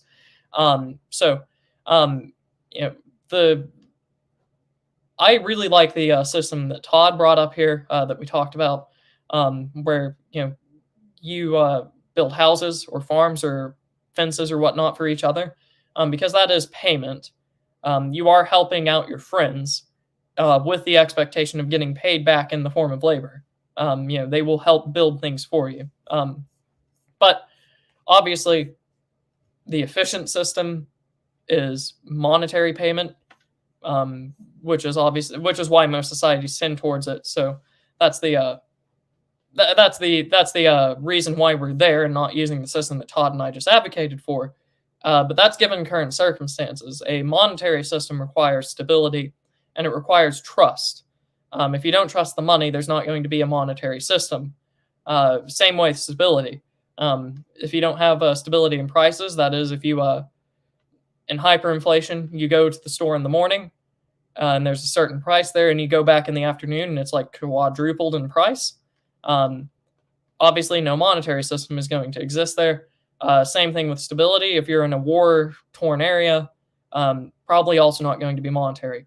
You're heading towards a non-monetary system one way or the other, provided that your superiors aren't just correct in all of their assumptions, which hopefully none of us think that they are. So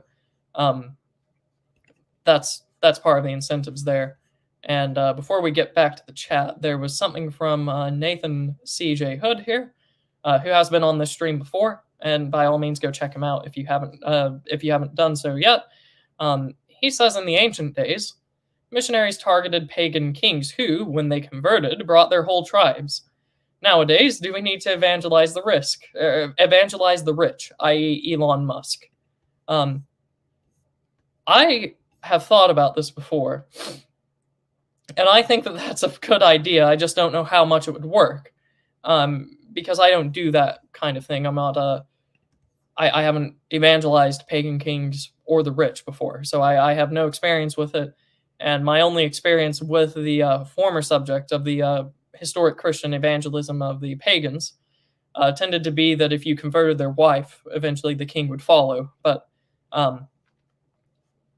Todd, that's more your area, the historical and then practical application of this. What do you think? Yeah, well, the part of the problem with that practice is it led to a lot of false steps. So, for example, Augustine of Canterbury converted the king of Kent, and which is the petty kingdom of Kent during, I think it was the 6th or 7th centuries.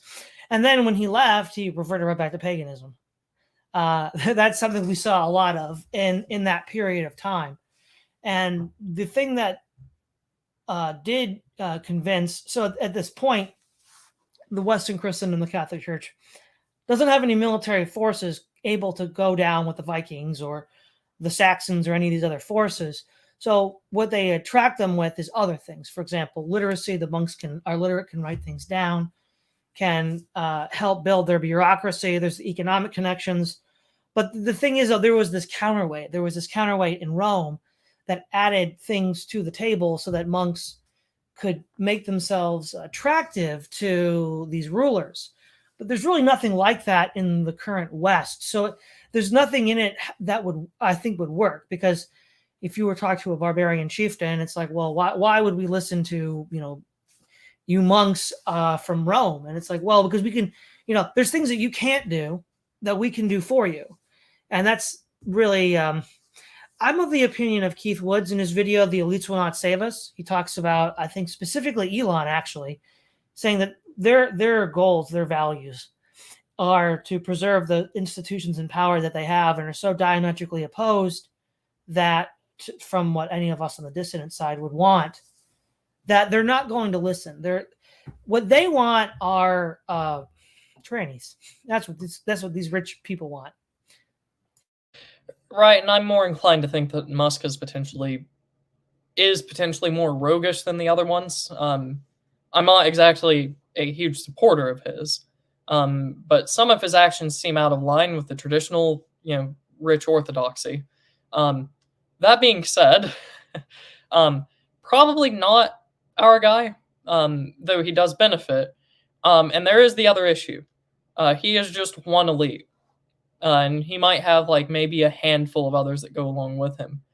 If you want to be saved by the elite, by this current elite, you need all of them to basically go at once. If it's just a trickle or a handful suddenly, they're going to be clamped down upon and crushed by their competitors and by their compatriots up in their high castles.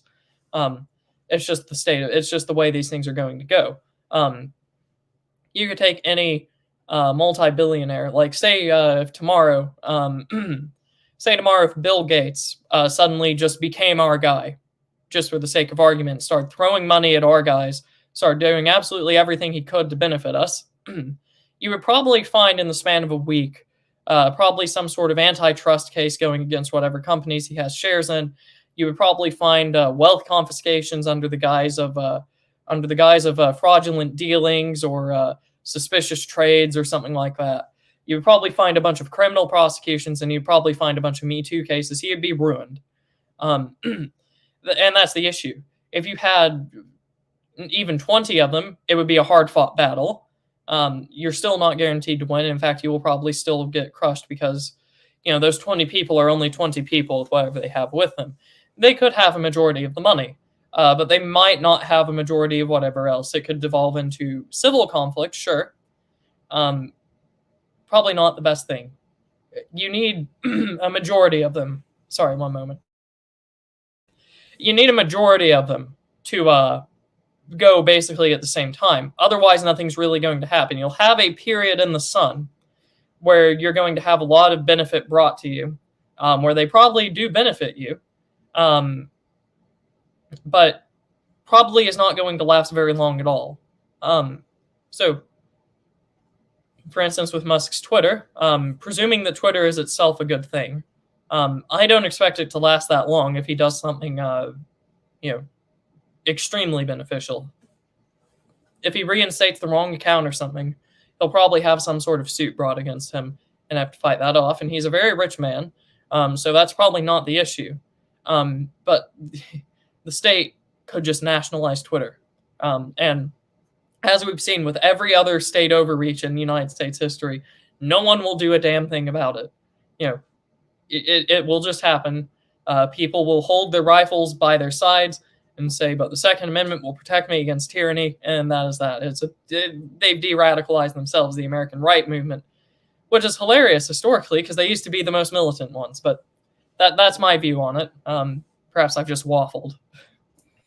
No, I don't think most people would do much if the government did more overreach, because it usually takes something and then doesn't go back, and people growl, but then that's it. They'll accept it eventually. Right.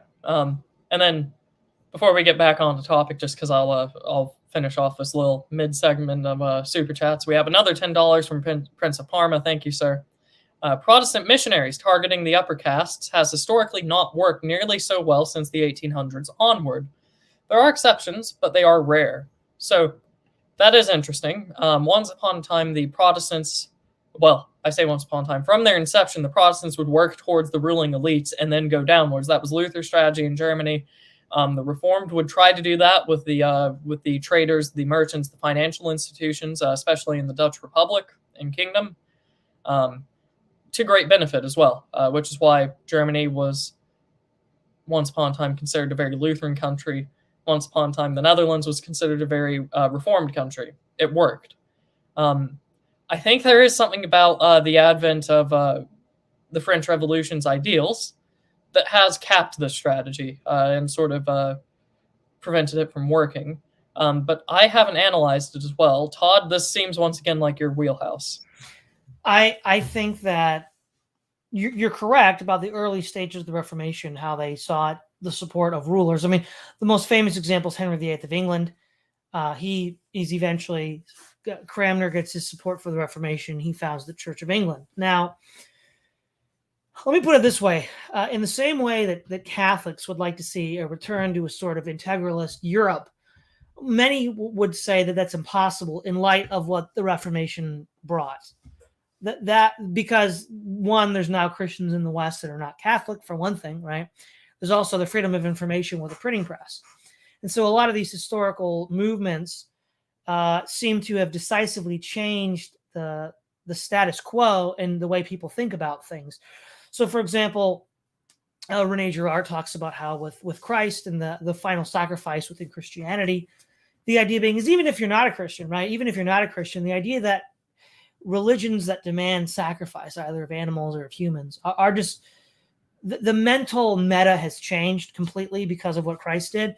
And I think because of the Reformation, a Catholic integralist Europe, and because of the French Revolution, a sort of like state Protestant church or state Catholic church is I wouldn't say impossible, but far less likely, because it's just, it's inconceivable that you bring back, say, like, ancient pagan Hellenism and sacrifice goats and sheep and cattle. Like, you wouldn't do that because we've moved so far beyond that in our way of thinking. And I think that's part of what's been going on with this, which is why targeting the elites in that way. But the other thing that's changed is the material conditions of society, so that the elites, in order to stay in power. So, for example, in the Reformation, Henry VIII example, let's go back to him. His justification was, well, it could increase his power because then he confiscated the church property to the monasteries. It's not readily apparent for the elite, going back to, again, to Keith Wood's The Elites Will Not Save Us, how being Christian or conservative or right-wing would increase their power. It would seem to me that their power would be increased by rejecting that position. Right, and at that former point that you made about the French Revolution specifically breaking the concept that a state church is good necessarily or feasible, there's a question right now. If you were to advocate for a state church, what would you get? It's probably going to look something like the Church of Sweden or the ELCA or in the United States or something like that. It is not going to be what you want. The Roman Catholics, if they were to advocate for it, are probably going to get something that looks much closer to, say, Joseph Biden's Catholicism than, Ripperger and or Fulton Sheen or any of the other, based Catholics. It's just not what you're going to get most likely. For the reason that you elaborate on your second point. Ideally, I'm sure we would all like the laws and the of the land to follow our Christian tradition, and that's what most of us advocate for, and it's especially what I advocate for. That's the ideal. You want a Christian set of laws for a Christian society, as the West was for the majority of its history, and that's ideal. But you can't really do that right now, because if you were to institute, it would get subverted immediately. And that's the third factor that's kind of changed things.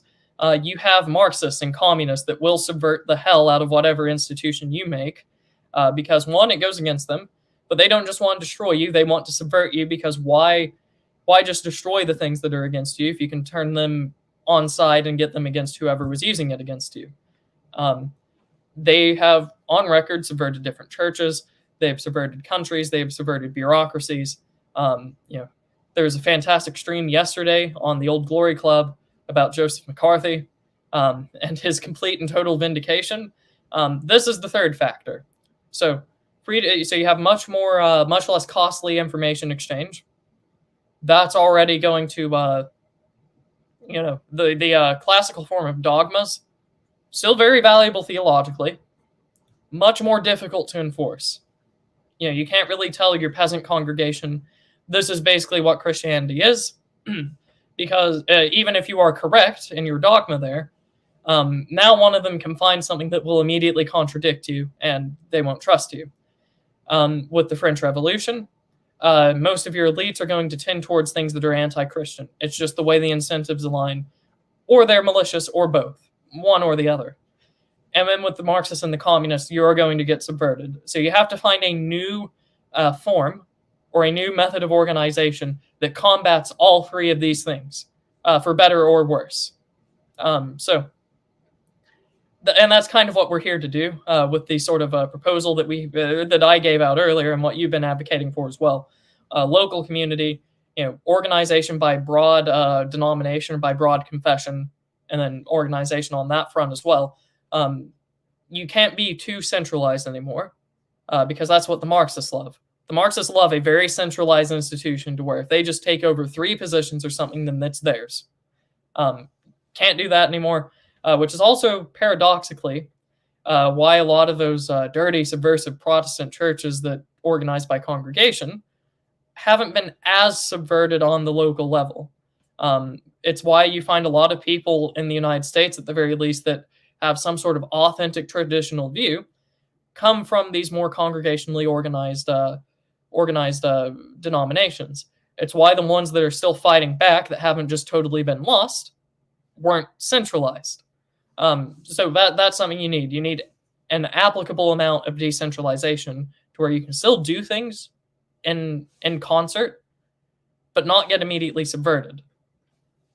And then, of course, I don't really have an answer for the issues brought about by the French Revolution, just because if I did, I think I would be a very rich and powerful man on the right wing. Yeah, well, the ideas of the part of the reason why the ideas of the French Revolution, especially now, are so hard to fight against, is because they go with the grain of industrial civilizations. So you had mentioned the idea that once upon a time, contraception being a bad thing was always accepted by Christians. It used to be just a given, and now it's not a given.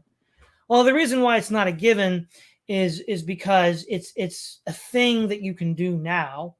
And so, given the idea of Jevons paradox, where you want to consume energy up to the limit that you can consume, if you have this new commodity, then there's a desire to profit off of it. So there's a profit motive to produce more of it. So there's a profit motive to produce the pill.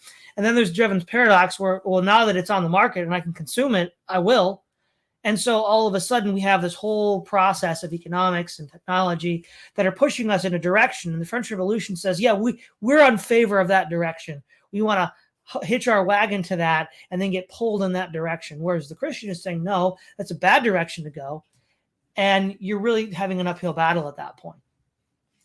Right. And yeah, that is the other issue, because there is the line of reasoning that these things are flourishing because you had one generation that was allowed to experience them, and now it made things so easy, much more pleasurable. It made things much less structured, things that would require effort, that it's very difficult to go back to it, and most people don't want to go back to how things were before. Contraception allows easy sex without consequence. You all know the argument there. You're going to have a hard time getting large amounts of people to give up on that unless you take away the object that allows that to happen, because then it just naturally sorts itself out and you just focus on sort of the root issue beyond just evil existing. Same thing with divorce. You have women that can support themselves independently beyond when most Christians would say they should be able to. By having separate income, separate bank accounts, and all this other sort of complementarian in the more liberal sense, you have sort of a weakening of the authority of the men in the family, and you also have a myriad of other laws that do that as well. As a very controversial talking point for the right, I know, but the legal system is biased against men. So that's the sort of what you're working on here. You're going to see a lot more divorce, just because you've not only have you made it easy, and not only have you made it basically instantaneous for the women doing it, but you've also basically just split these families up already, because they don't really ever unite anymore, which is why you see the divorce rate skyrocket as soon as all of these modern advents come to pass. Contraception, I'm sure, helps with a lot of that. But it's just that's what you're looking at there. But you're going to be hard pressed once again, like contraception, to find most Christians arguing against, modern divorce laws. If you were to advocate divorce laws like we saw in the 1800s, divorce laws that mimicked most of the West history, you would probably be called a dirty reactionary, a heretic, and kicked out of your church. Just warning you. So, that's the issue you're dealing with. You have to attack things at their root mechanisms, which is right. hard. Yeah, because something like the French Revolution can say, well, now that all these things are enabled, well, we support all of them. And so that's going to be a lot easier to sell once you've got people comfortable with the idea of these things.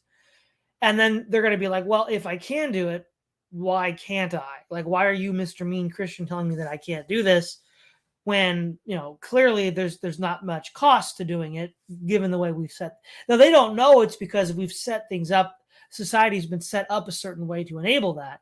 They just sort of think well, I can do it now, so I'll do it. It's natural. It's natural. Yeah, well, that's what they'll say. So, yeah, and in that regard, that's going to be difficult. And you are going to, like you said, have to go at the root. So the root is law, right? Well, I've already talked about Kinsey before and how he changed a lot of the laws in the United States to legalize a lot of these sexual practices, which otherwise were illegal.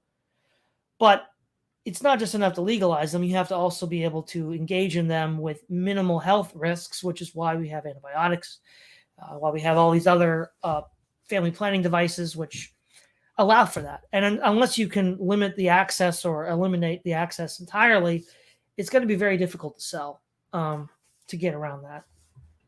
Right, and that is an advent that was brought about by the French Revolution. It's you normalized it from one generation, and now you are forcing anyone against it to attack it at its core, because if you don't fix the issue.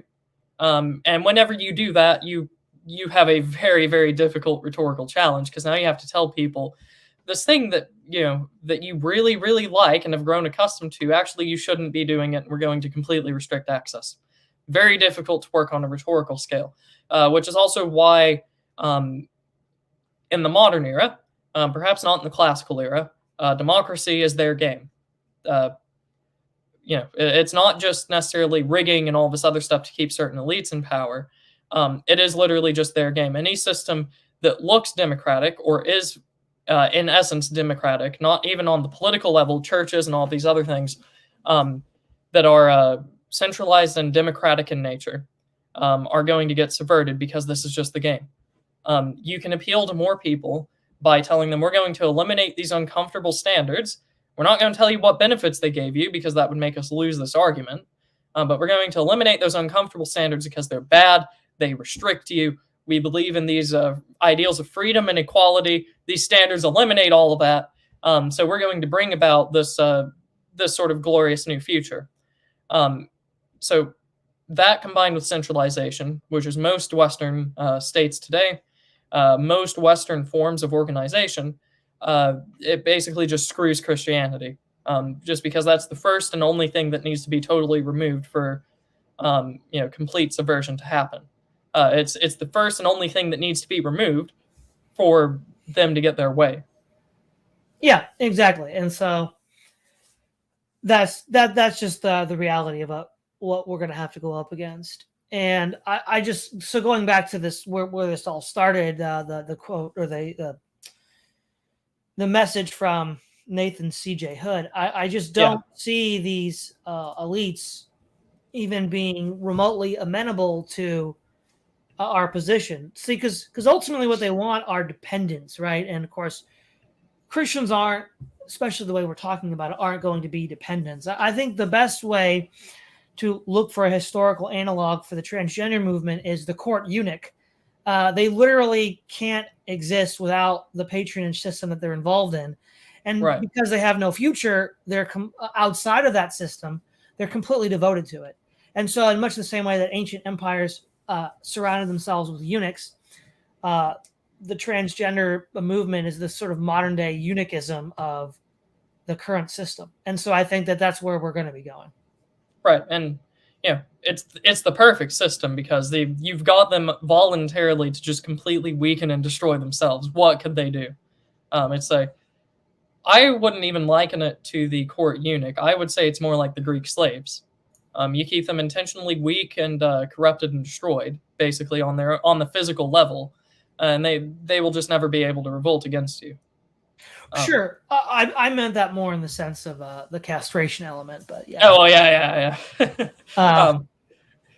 So yeah, but no, fair point though. You keep them weak, but you see, there's sort of like in this regard, they're kind of like the slave soldiers of Islam. Like they're not treated badly, right? They might be a slave, but they're a very valuable slave, right? They might be part of the king's bodyguard kind of slave, but yeah. Right, exactly. And then just to cap us off, we got a $1 donation from Spaz without comment, which is once again very generous. Even the $1 donations are generous, and I'm very much appreciative of them. So thank you very much, sir. Now, with all of that being said, we talked abstractly to begin with of how do we counter all of these issues. And I'll let you go first this time, Todd. Give us some hard-hitting calls to action for what needs to happen for Christians that want to, win, if you will.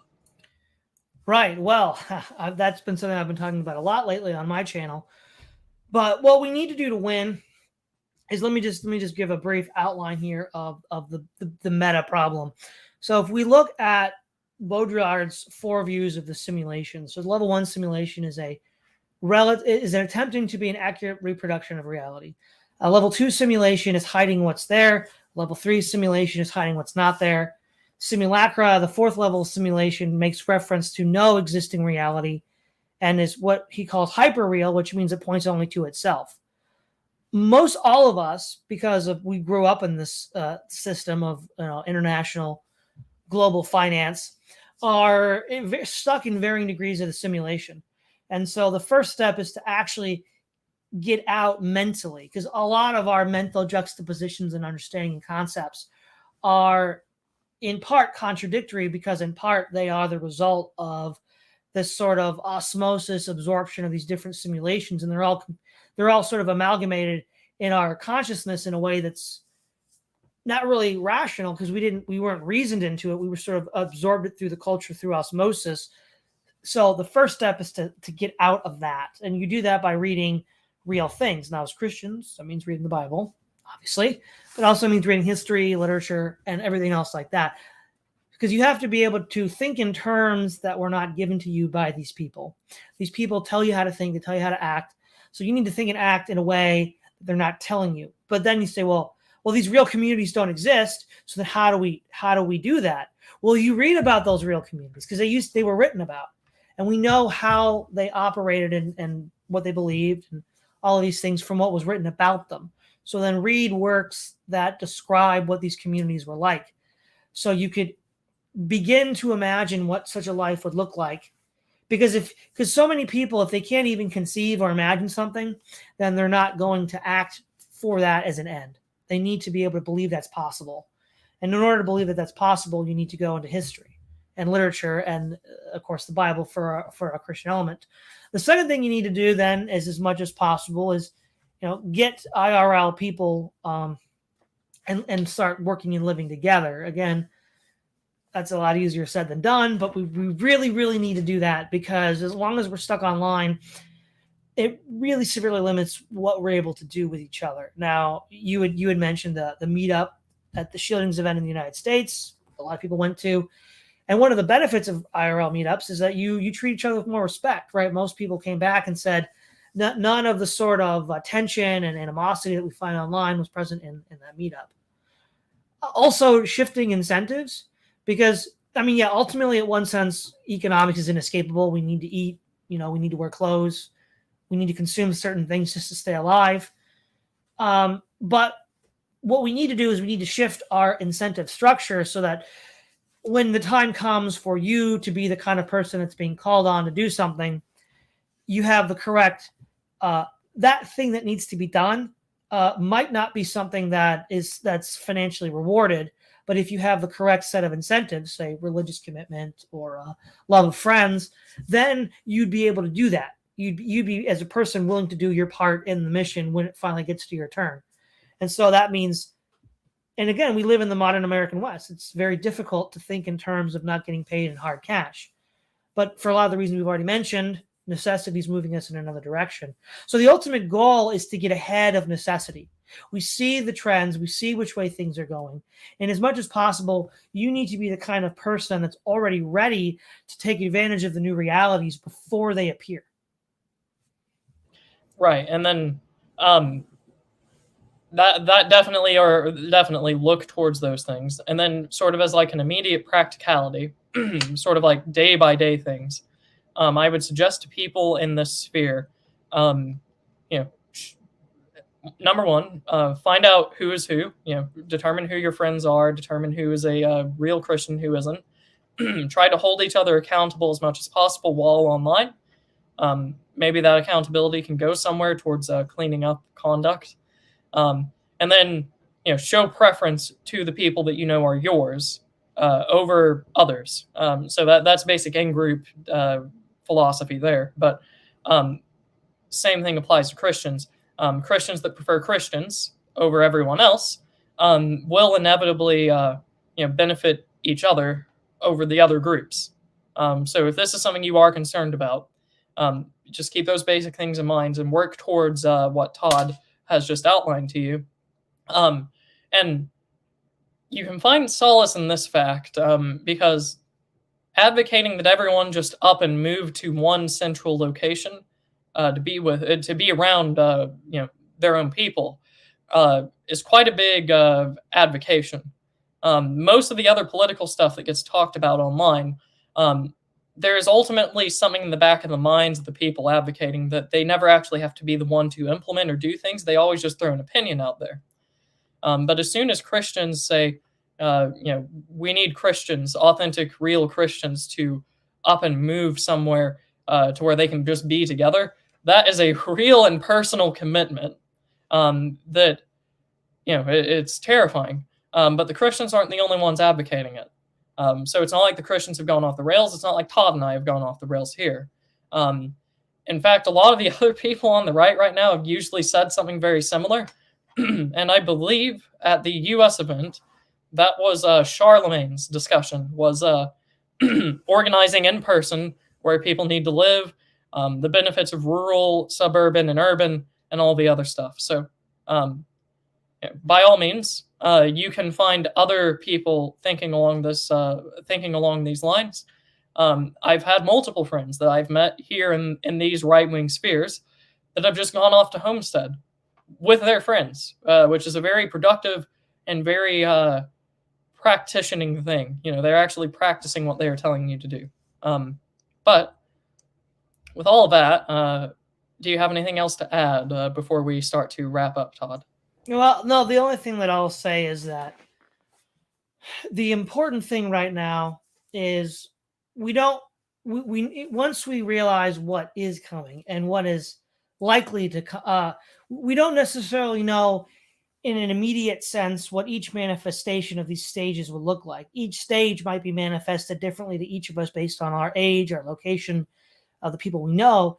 But if we know the broad plan of the broad course of what's coming, we can take in as much as possible proactive measures to be ready when that challenge comes. And that right now is the task, because we're still what I would call in the waiting phase. We're still not really in the phase to act yet. So that means you can use that time to build up those skills, to build up those what I would call like psychological armor, so that you're ready for when this does come.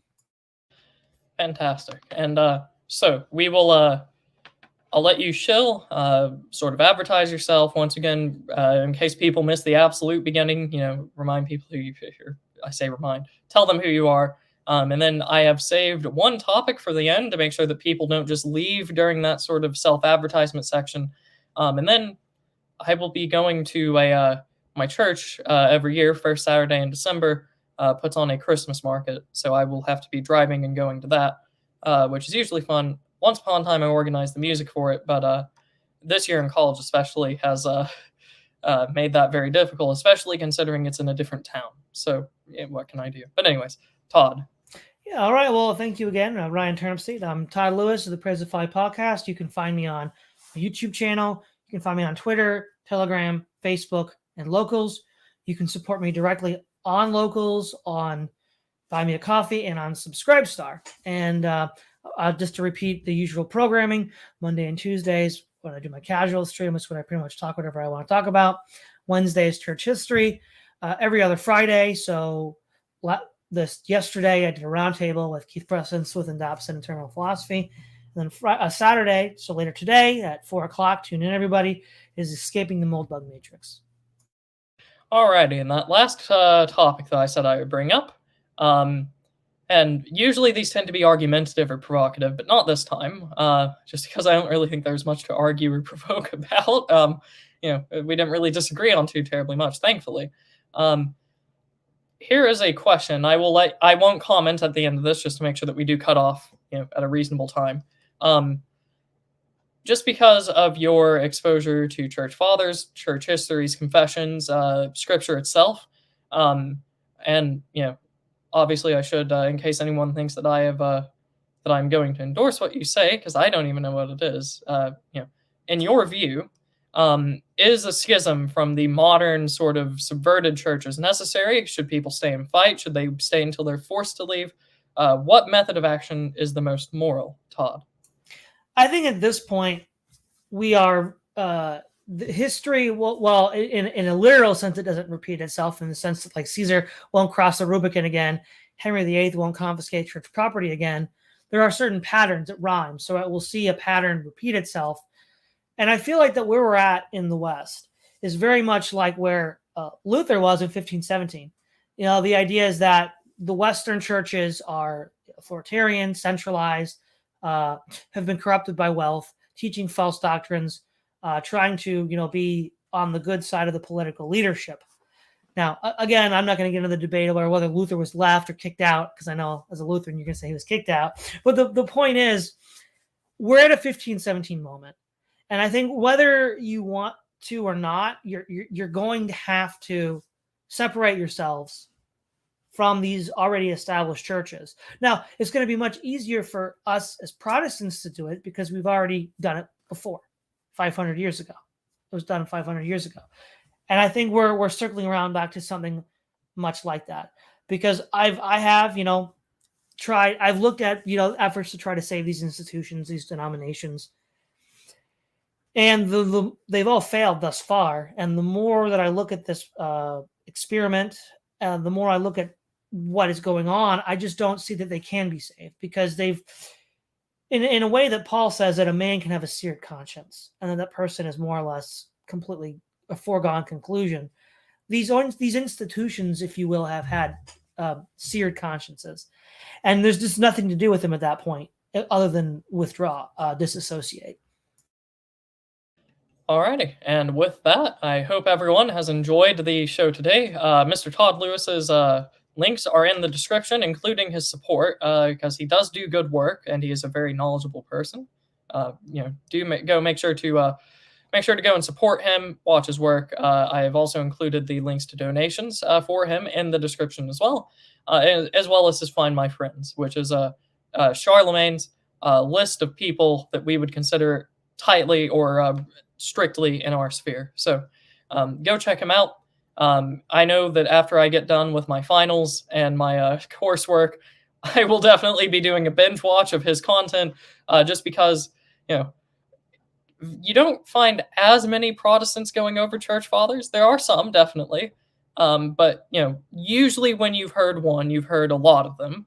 And then you'll find another one that's a different flavor, and that's a different group. You, however, seem to not necessarily fall into those, so you tend to go over things very objectively, very much. You dig into the primary sources and not necessarily a lot of the orthodoxy surrounding them established later. So I will be going through your content as well. And with all of that, hopefully everyone enjoyed. And if you didn't catch the Southern Party Switch or the Southern Democratic Party Switch stream last week with Christopher Sambach, hopefully last week you had a chance to. But also go make sure to watch that as well, because that was also, along with this one, probably a very good stream of mine, which I don't usually say too terribly often. It just it felt like a high enough quality for my standards. So with that, hopefully everyone's will have a good morning, and I will see you all next week.